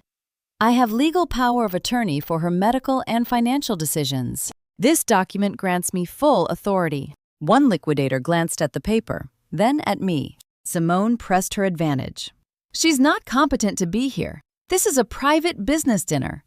I'm going to have to ask you to leave." "Mom?" Lawrence stepped forward. "Actually, Mrs. Reed is completely competent. I have proof." He pulled a document from his briefcase, 3 pages embossed hospital seal. He placed it beside Simone's power of attorney. "Northwestern Memorial Hospital," I said. 4-hour comprehensive psychiatric evaluation, completed 2 days ago. Perfect cognitive function across all domains. Lawrence tapped the certificate. Superior range, memory, reasoning, executive function, judgment, all 95th percentile or higher. The evaluating psychiatrist said executives half her age don't score this high. Simone stared at the document. That can't be." She thought she had power of attorney. She had a piece of fraud built on lies I'd already demolished. "Power of attorney requires demonstrated incompetence," Lawrence said. "This medical evaluation proves Mrs. Reed possesses full mental capacity. Your document is legally worthless." Simone's face drained color. She picked up the power of attorney, hands shaking, reading it like the words might have changed. Lawrence pulled out a tablet, tapped the screen, turned it toward the table. "There's also the matter of how you obtain that document." He pressed play. My living room appeared on screen, the hidden camera footage. The audio was crystal clear. Simone's voice, recorded 3 days ago. "You're pretty sharp for someone who can't remember yesterday, Mom." "Then maybe we need to talk about care options." The liquidator shifted. Darren set down his wine glass, staring at the screen. Lawrence let the footage play Simone's interrogation, her veiled threats, her suggestions of forced institutionalization, 30 seconds of coercion, gaslighting, elder abuse. "Coercion on camera," Lawrence said. "Your power of attorney was obtained through fraud and intimidation. It has 0 legal standing." Simone stared at the tablet, face completely drained, lips pressed thin. She opened her mouth, closed it. No words came. 3 minutes. That's how long it took to destroy 6 months of Simone's planning. I walked closer to the table, close enough to see champagne bubbles still rising in abandoned glasses, close enough to smell rare steaks going cold. "The medical fraud is done," I said. "Now let's talk about the financial fraud." Simone stared at the power of attorney in her hand like it had turned to ash. The liquidators pushed back from the table, body language shifting from celebration to caution, sensing disaster they hadn't seen coming. Darren looked between me and my elegant suit. Simone clutching worthless paper, finally understanding his wife had been lying about everything. Lawrence's briefcase opened with a snap, and lien documents hit the table like a death sentence. The medical fraud was exposed. Now came the financial cage I'd spent 3 weeks building, while Simone celebrated victories that didn't exist. Lawrence spread official documents across white tablecloths, pushing champagne glasses and cold steaks aside. Property lien records, debt assignment papers, shell company formation documents, all stamped, notarized, filed with Cook County on November 26th, yesterday. Public records, Lawrence said, tapping the top page. Lien filed November 26th, $900,000. Secured against Lake Forest residential property and Southside Commercial Depot. Simone leaned forward, scanning the documents.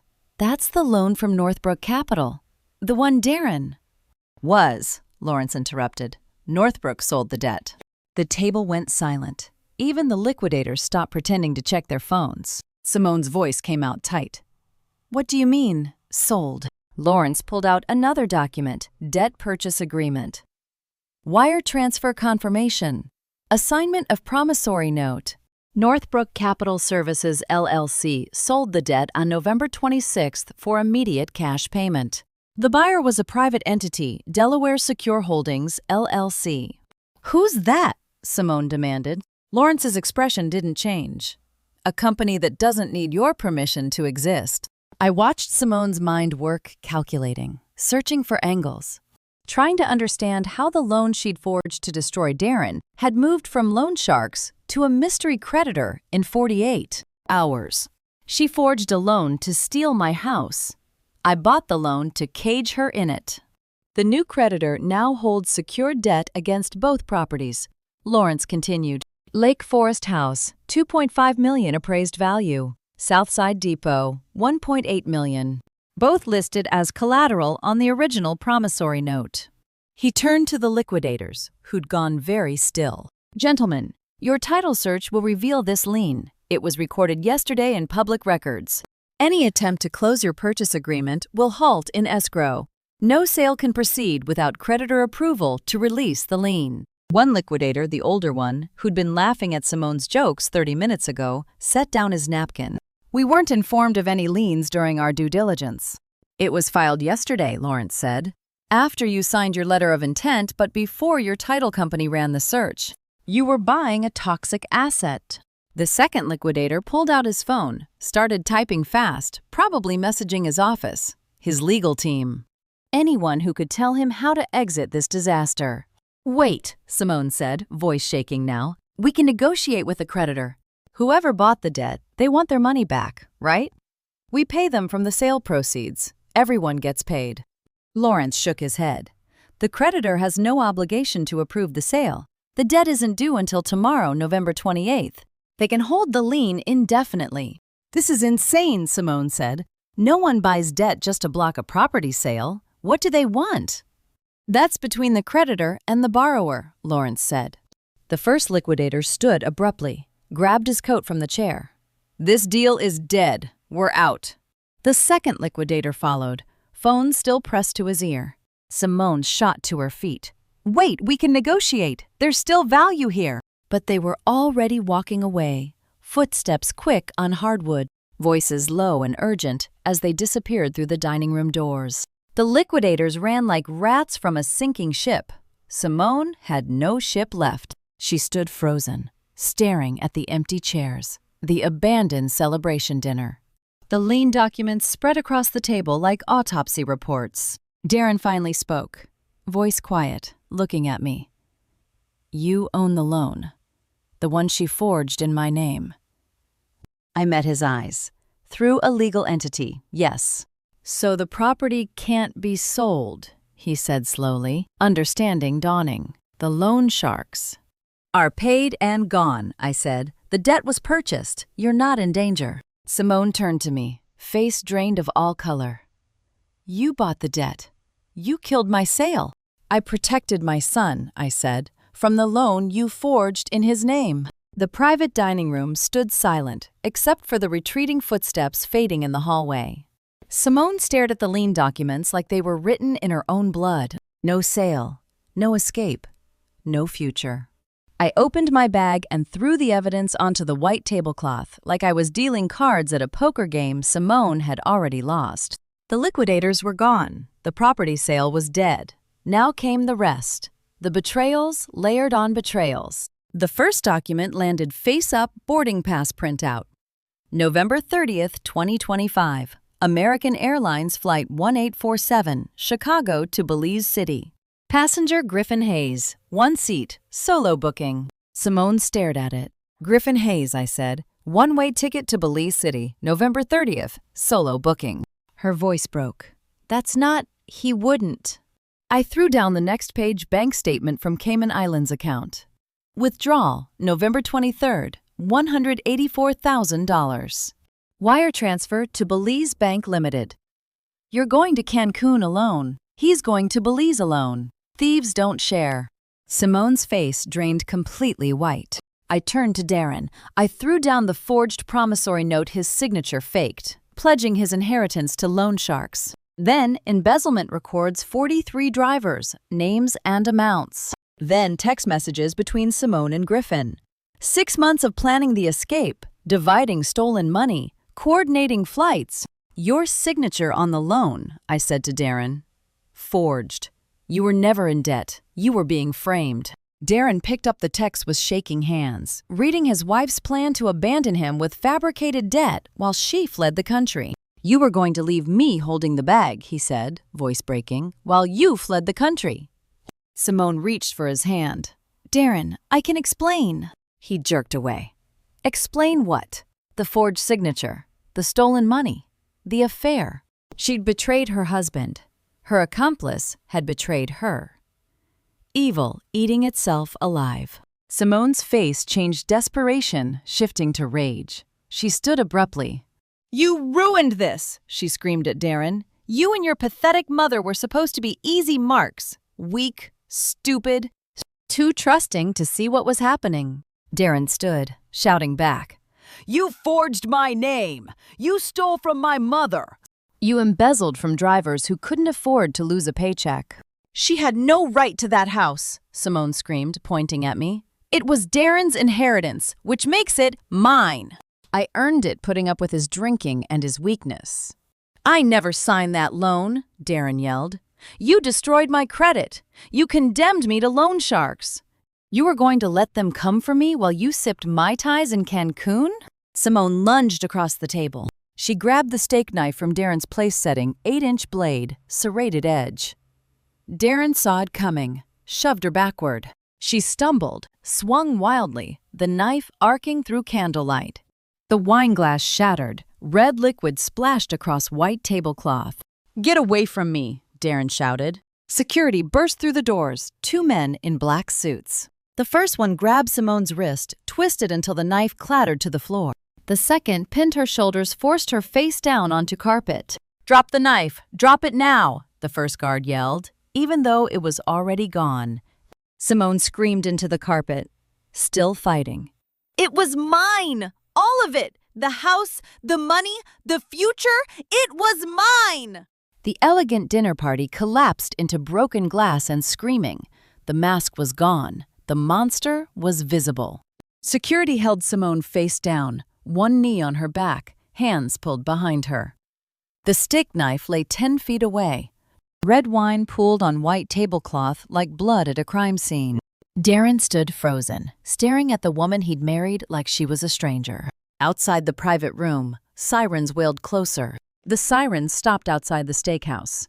Car doors slammed in rapid succession, and I knew the second trap had just closed. Security held Simone pinned to the carpet, still screaming about ownership and betrayal.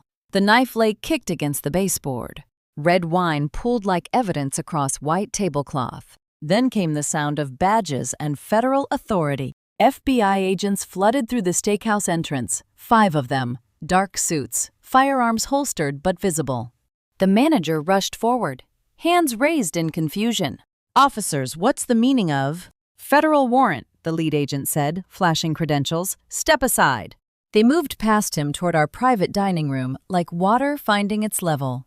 Simone heard the footsteps, saw the badges through the doorway, and her screaming changed pitch, rage becoming terror. No, she shrieked from the floor. This is a mistake. This is harassment. The lead FBI agent entered the room, took in the scene with practiced assessment. Woman restrained on carpet, broken wine glass, scattered evidence. Steak knife 10 feet away. He nodded to restaurant security. We've got this. And they stepped back.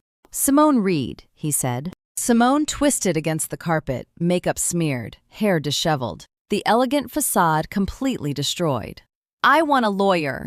The agent pulled out a folded document. Special Agent Morrison, FBI. "Simone Reed, you're under arrest on federal charges of wire fraud, embezzlement, and conspiracy to commit fraud." He read from the warrant case number, District Court, Judge's signature. The charges kept coming: interstate wire fraud, theft of employee funds, falsification of financial records, flight risk designation. Federal charges, not state, not misdemeanor, federal prison. Simone's face drained of what little color remained. You can't. I have rights." "You'll have access to counsel after processing," Agent Morrison said. "Stand up." 2 agents pulled Simone to her feet. Her knees buckled. They held her upright. One agent produced handcuffs, snapped them onto her wrists behind her back. The metal clicking was the sweetest sound I'd ever heard. "You have the right to remain silent," Agent Morrison began, reciting Miranda as they guided Simone toward the exit.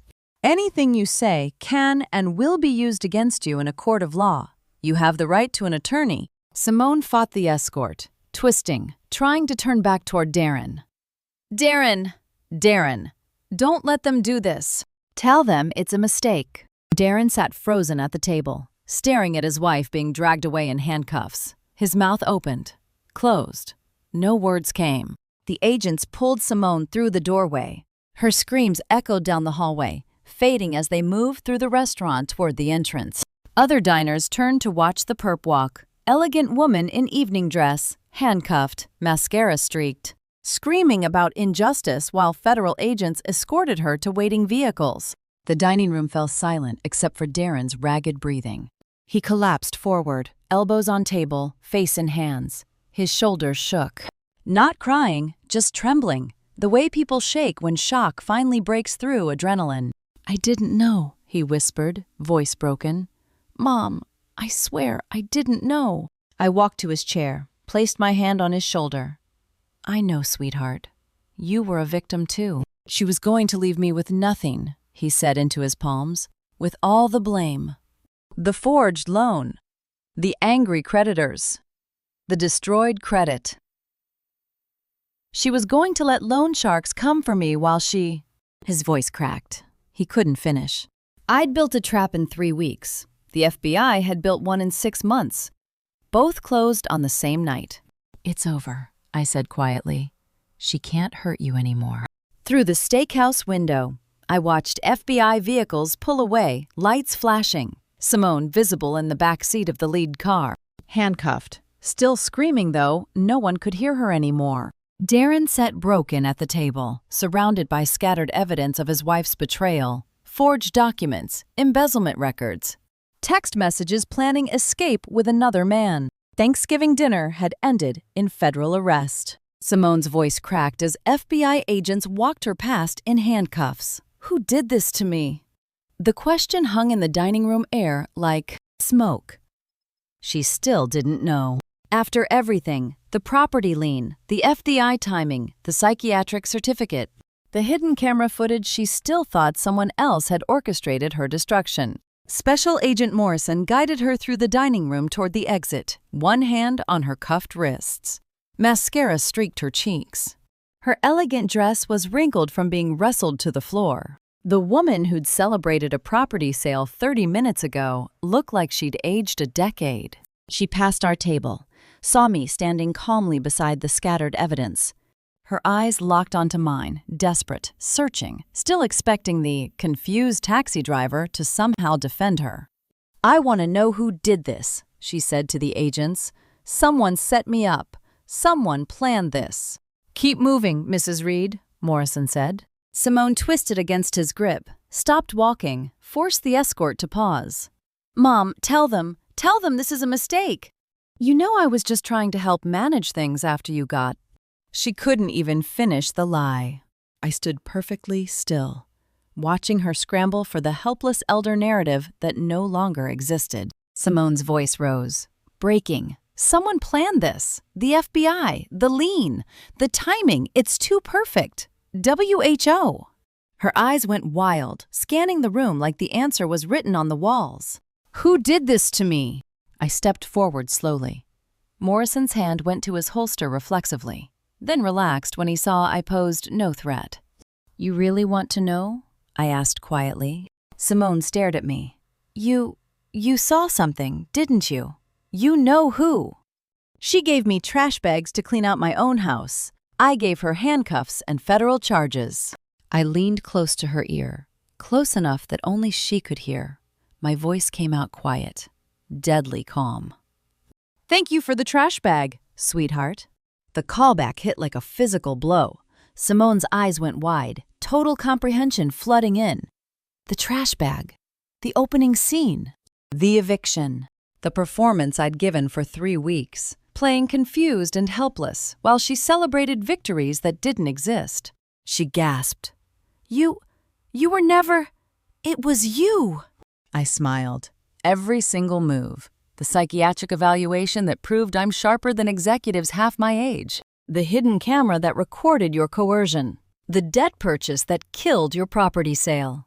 The FBI tip that accelerated their 6-month investigation. Simone's mouth opened and closed like a fish drowning in air. "Enjoy federal prison," I said. I turned away, didn't look back, walked to the table where Darren sat staring at me like I'd transformed into someone he'd never met. Behind me, Simone found her voice, screaming now, being dragged toward the exit by agents who'd heard enough. "You were supposed to be nothing!" she shrieked. "A stupid old woman! A confused taxi driver! You were supposed to be easy!" The agents pulled her through the doorway. Her screams echoed down the hallway, fading as they moved her toward the vehicles. Darren stared at me, the voice barely a whisper. "Mom? Who are you?" I sat down beside him, placed my hand over his trembling one. "I'm the woman who taught you that underestimating people is dangerous. I'm the woman who built a $25 million empire from one truck and a $12,000 loan. I'm the woman who protected you from loan sharks by buying the debt your wife forged in your name. And I'm the woman," I continued, "who just sent the trash exactly where it belongs." The trash was going exactly where it belonged. Prison. Through the steakhouse window, I watched FBI vehicles pull away, lights flashing, Simone visible in the back seat. Still screaming, though no one was listening anymore.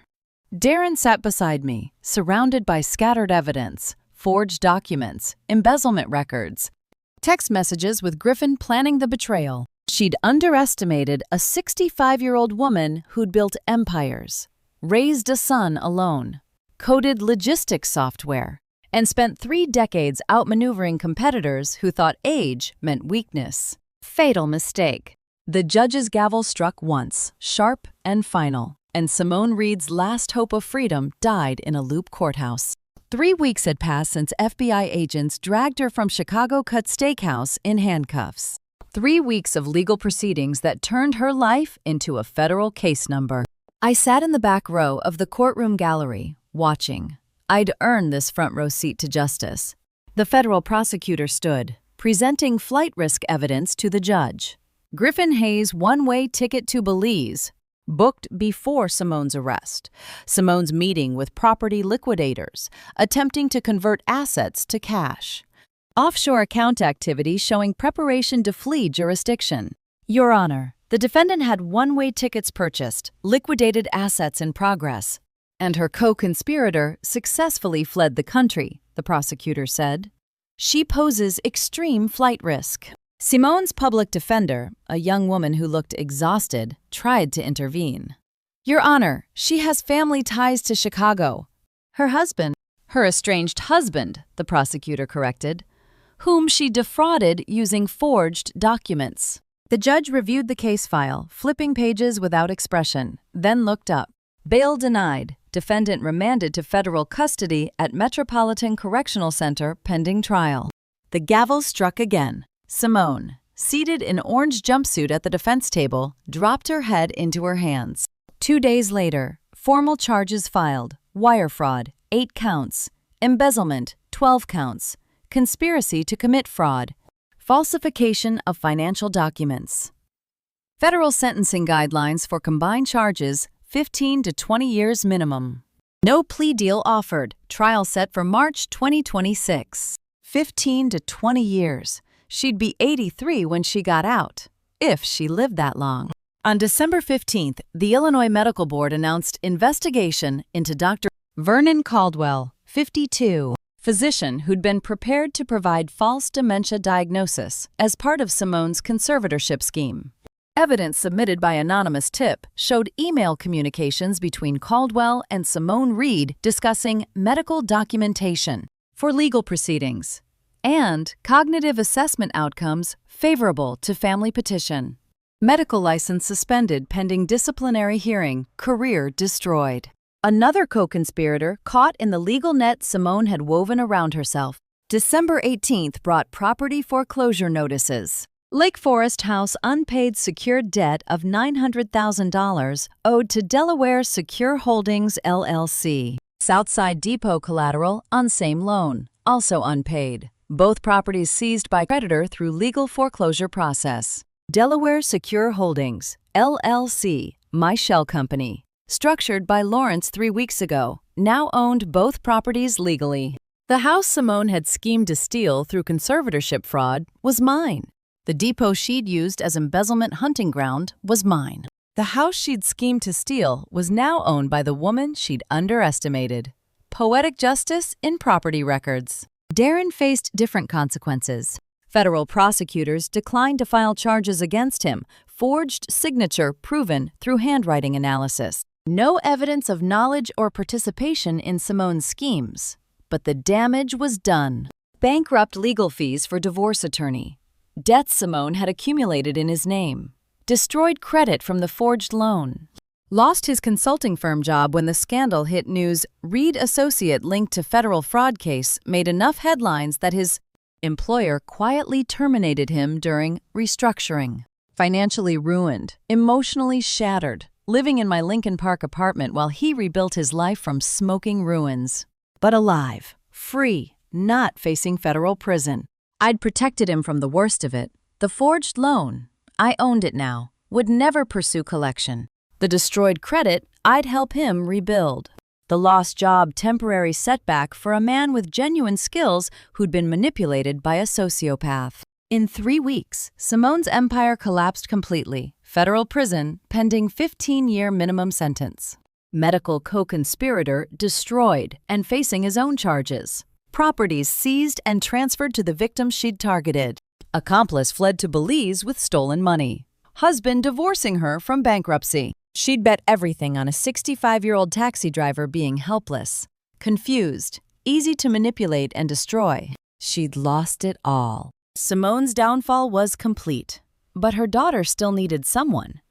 Ivy Reed was 7 years old. She had dark curls like Darren's and Simone's sharp chin.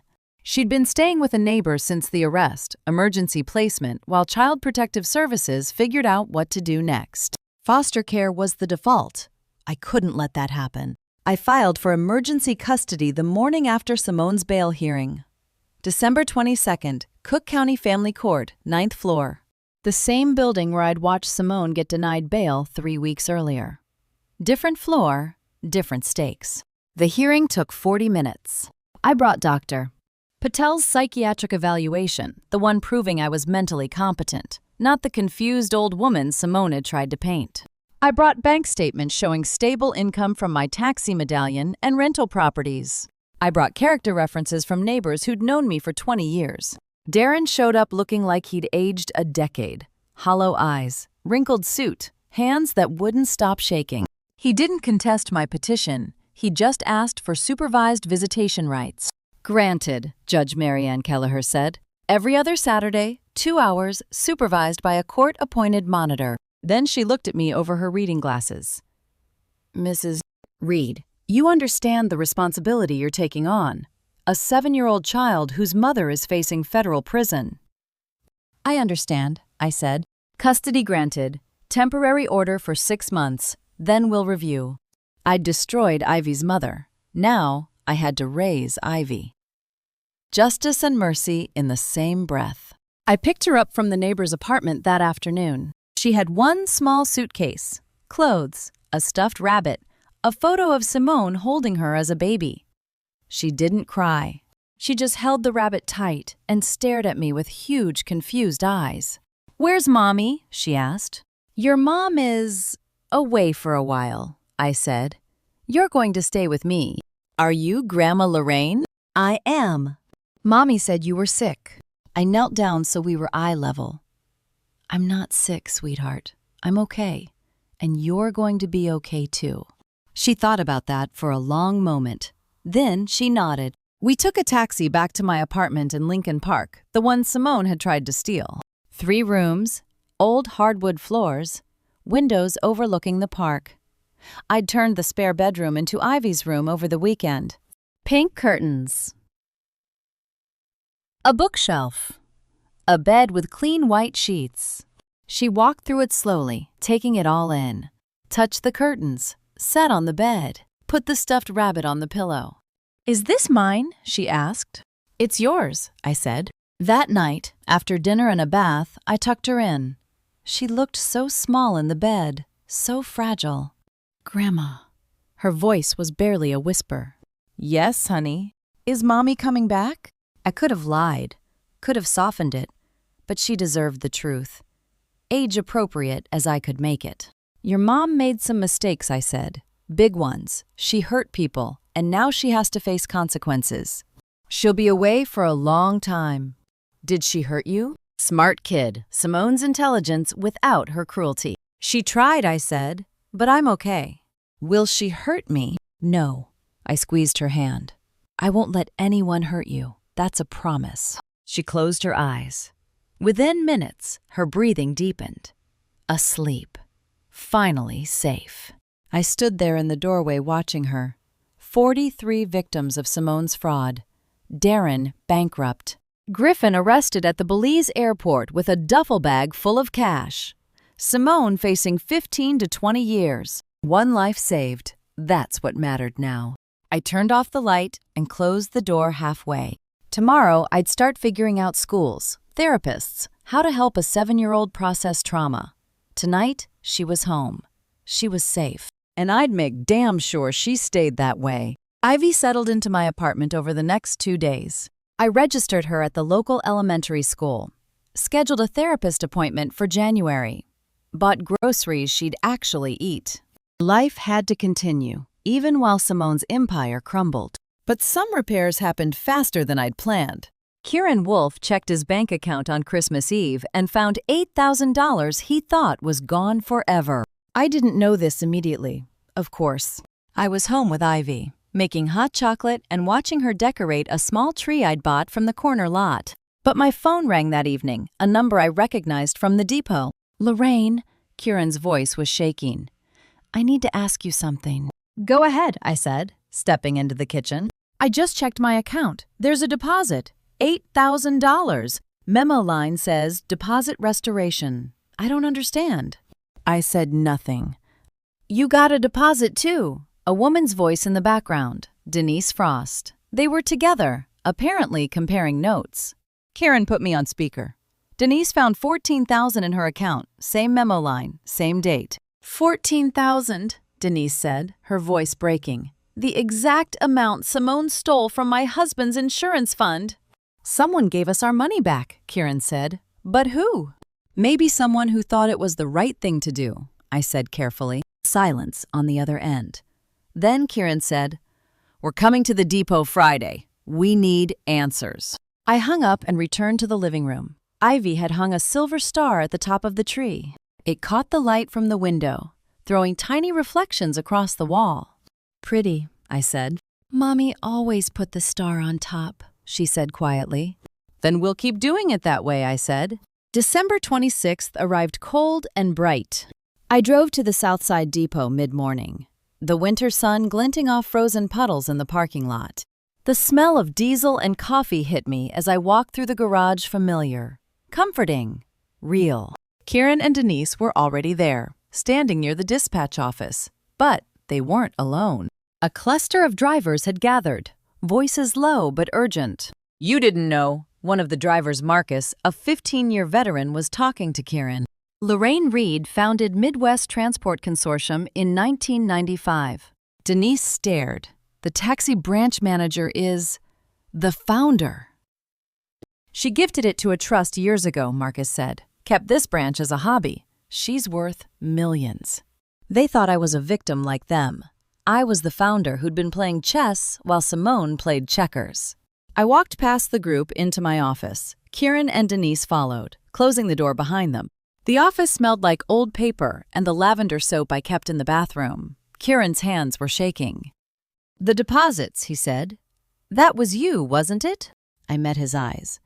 Simone stole from people who trusted her. That needed to be corrected. "You gave us back what she took," Denise said, tears streaming down her face. "Why?" Denise, "Because it was yours," I said simply.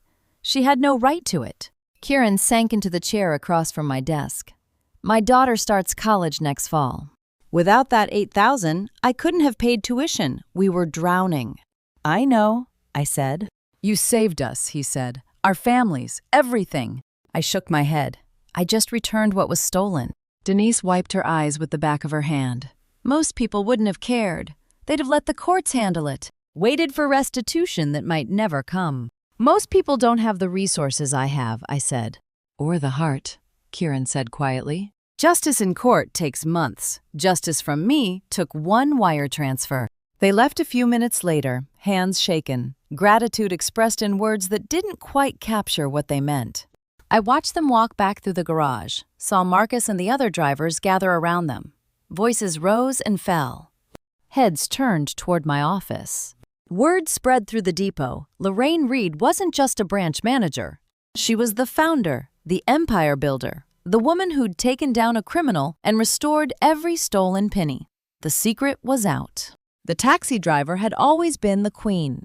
The word spread fast. By the next day, half the depot knew I'd founded Midwest Transport Consortium. The other half would know by week's end. I'd kept the secret for 30 years. Now it was out. And I didn't mind. But some secrets don't stay buried quietly. Simone's voice cracked on the word please, and I almost didn't recognize the broken woman kneeling on the sidewalk outside my building. I just returned from dinner with Ivy Thai food she'd actually eaten. A small victory. December 28th. Cold enough that my breath made clouds in the air. The penthouse building rose behind me, glass and steel catching the streetlights. I was reaching for the door when I heard her. "Mom, please, I need to talk to you." I turned. Simone rushed forward from the shadows near the parking entrance. Prison-issued gray sweatshirt, no makeup, hair tangled. She'd been released temporarily for a court appearance, probably a pre-trial motion. She shouldn't be here. "You're violating your release terms being here," I said. "I had to see you." Her voice was shaking. "Please, just listen." Pedestrians slowed, staring. A woman in expensive clothes confronting someone who looked homeless. That's what Simone had become. Someone people stepped around. I stood still, hand on the door handle, waiting. "Griffin manipulated me," Simone said, words tumbling out. "I was stupid. I trusted him. I made mistakes. I'm begging you, help me." "Help you," I repeated. "I have 15 years facing me." Her voice broke. "My daughter will grow up without a mother. You should have thought of that before you forged documents in my son's name." She stepped closer. The smell of cheap soap and institutional laundry detergent clung to her. Her eyes were red-rimmed, mascara smeared from earlier tears. "I was wrong, I know that. But please show mercy. Testify for leniency. Tell the judge I can change." She knelt on the sidewalk. Actually knelt, right there on the cold concrete, in front of the building she'd tried to steal from me. Her knees hit the pavement with a dull thud. Passers-by stopped completely now, phones coming out. She knelt on the sidewalk, begging the woman she'd tried to institutionalize. Poetic doesn't cover it. "Please, Mom!" Tears ran down her face, dripping onto her sweatshirt. "I'm begging you! Show mercy!" I looked down at her. This woman who'd thrown me out of Darren's house with a trash bag of belongings. Who'd called me confused, unstable, a burden. Who'd forged my son's signature to steal $900,000 from loan sharks. Who'd embezzled from 43 victims. Who'd tried to have me declared incompetent. I leaned down, close enough that only she could hear. "You threw me out like trash," I said quietly. "Now enjoy your garbage." Her face went white. "No, please, I'm sorry." I straightened and turned toward the building entrance. Behind me, her voice rose to a scream. "Please, I'm sorry, please." The doorman, a man in his 50s I'd tipped well since moving in, opened the door for me. His expression was carefully neutral. "Ma'am, you need to leave the premises," he said to Simone. "She was supposed to be nothing," Simone sobbed behind me. "Just a confused old woman. She was supposed to be nothing." I walked through the lobby without looking back. My footsteps echoed on the marble floor, a sound like finality. The smell of the lobby's fresh flowers mixed with the faint exhaust from the street. The elevator doors opened. No mercy, no forgiveness, just a closing door. "Please!" Simone's voice was muffled now by the glass. "Please don't leave me!" I stepped into the elevator, pressed the button for the 23rd floor.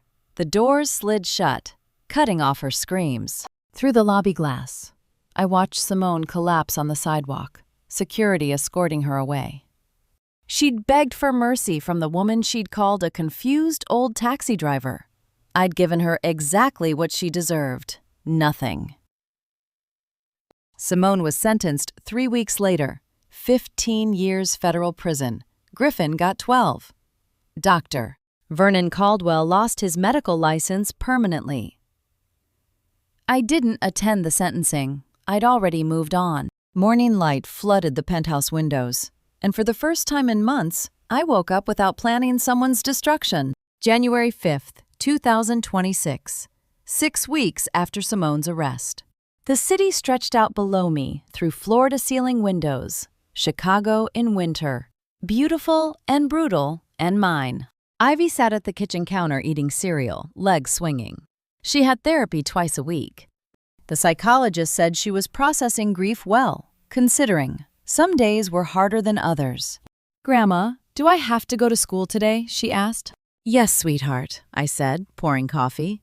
The smell filled the kitchen, rich, dark. Nothing like the burnt depot coffee I'd served myself for years. Normal is good for us. Normal feels weird now. I know, but we'll get used to it. Normal looked different than it had 6 months ago. I'd stopped hiding. The board of Midwest Transport Consortium knew exactly who I was. Now, not a retired founder playing taxi driver, but the woman who'd built their $25 million empire from a single cab in 1995. I attended quarterly meetings in person, gave interviews when asked, chose transparency over disguise. Let them see me. Let them know.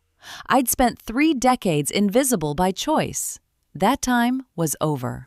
After Ivy left for school, I returned to my home office. Documents waited on the desk. Final paperwork from Lawrence Hewitt. The Lake Forest house had sold at foreclosure auction for $900,000.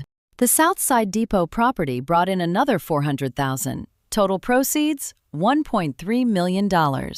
I'd signed the donation papers that morning. Every penny went to the National Center on Elder Abuse funding for free legal aid to victims of financial exploitation nationwide. People like Kieran and Denise, who couldn't afford lawyers when family members stole from them. People who needed someone to fight back. I kept nothing. My empire was enough. This money would serve justice better than I ever could. They say blood is everything, but what good is blood when it comes with trash bags and eviction threats? I walked onto the balcony, coffee mug warm in my hands. The January wind cut through my sweater, sharp, clean, real. Below the city moved. Cars honking, people rushing. Life continuing, whether you're building empires or being thrown out of your son's house with your belongings and garbage bags. I'd reclaimed my dignity from people who thought age made me worthless. Proved that 65 wasn't helpless, wasn't confused, wasn't done. Simone had bet everything on me being too old, too weak, too trusting to fight back. She'd lost. Darren visited twice a week now. We were rebuilding slowly a relationship based on honesty instead of his wife's manipulation. He saw Ivy every Saturday, supervised at first, then alone once the court approved. He was a good father when Simone wasn't controlling him. He could be a good son, too, given time. Griffin's arrest at the Belize airport had made news. The duffel bag full of cash, the fake passport, the tickets to Costa Rica. He'd planned to disappear while Simone took the fall alone. Partners in crime until the handcuffs came out. The FBI agent, Special Agent Rodriguez, had called last week. 43 victims would receive restitution from seized assets. It wouldn't be everything, but it was something. Justice moved slowly, but it moved. Behind me, the balcony door slid open. "Grandma!" Ivy's voice. She was home early. Half day at school. "Come see what I drew." I turned from the railing, from the cold wind and the city below. "Coming, sweetheart." She held up a piece of construction paper. 2 stick figures in a tall building, drawn in crayon. One small, one large. Hearts floating around them. "It's us," she said, "in our new home." 65 years old. I'd built empires, destroyed enemies, and saved a granddaughter. And I was just getting started. I turned from the balcony toward Ivy's voice, toward the drawing of our new home, toward a future built on dignity instead of deception. They'd tried to throw me away like trash. I'd shown them what happens when you underestimate a woman who built empires from nothing. And to you listening to my story, remember this: your age doesn't define your strength, and your silence doesn't have to define your story. Looking back, I wish I'd spoken up sooner. I stayed quiet too long. Thinking family loyalty meant accepting betrayal. Don't make my mistake. Don't let anyone convince you that standing up for yourself is selfish. If I could go back, I'd tell myself what I'm telling you now. Your dignity is worth fighting for, no matter how old you are or how impossible it seems. You're never too old to reclaim your power. Society says at 65 we should step aside, stay quiet, be grateful for scraps. That's a lie. Age brings wisdom, experience, and resources youth can't match. When someone underestimates you, that's their weakness, not yours. I believe God put me through this trial to show others it's never too late to stand up, fight back, and rebuild. No matter what you've lost or who's betrayed you, you still have power to choose your next chapter. Don't let anyone write your ending. If this resonated with you, I'd love to hear your thoughts in the comments. Have you faced betrayal from someone you trusted? How did you find strength to move forward? If you know someone who needs this message, please share it. Consider subscribing to hear more stories reminding us we're stronger than we think. Thank you for staying until the very end. Your time means everything to me.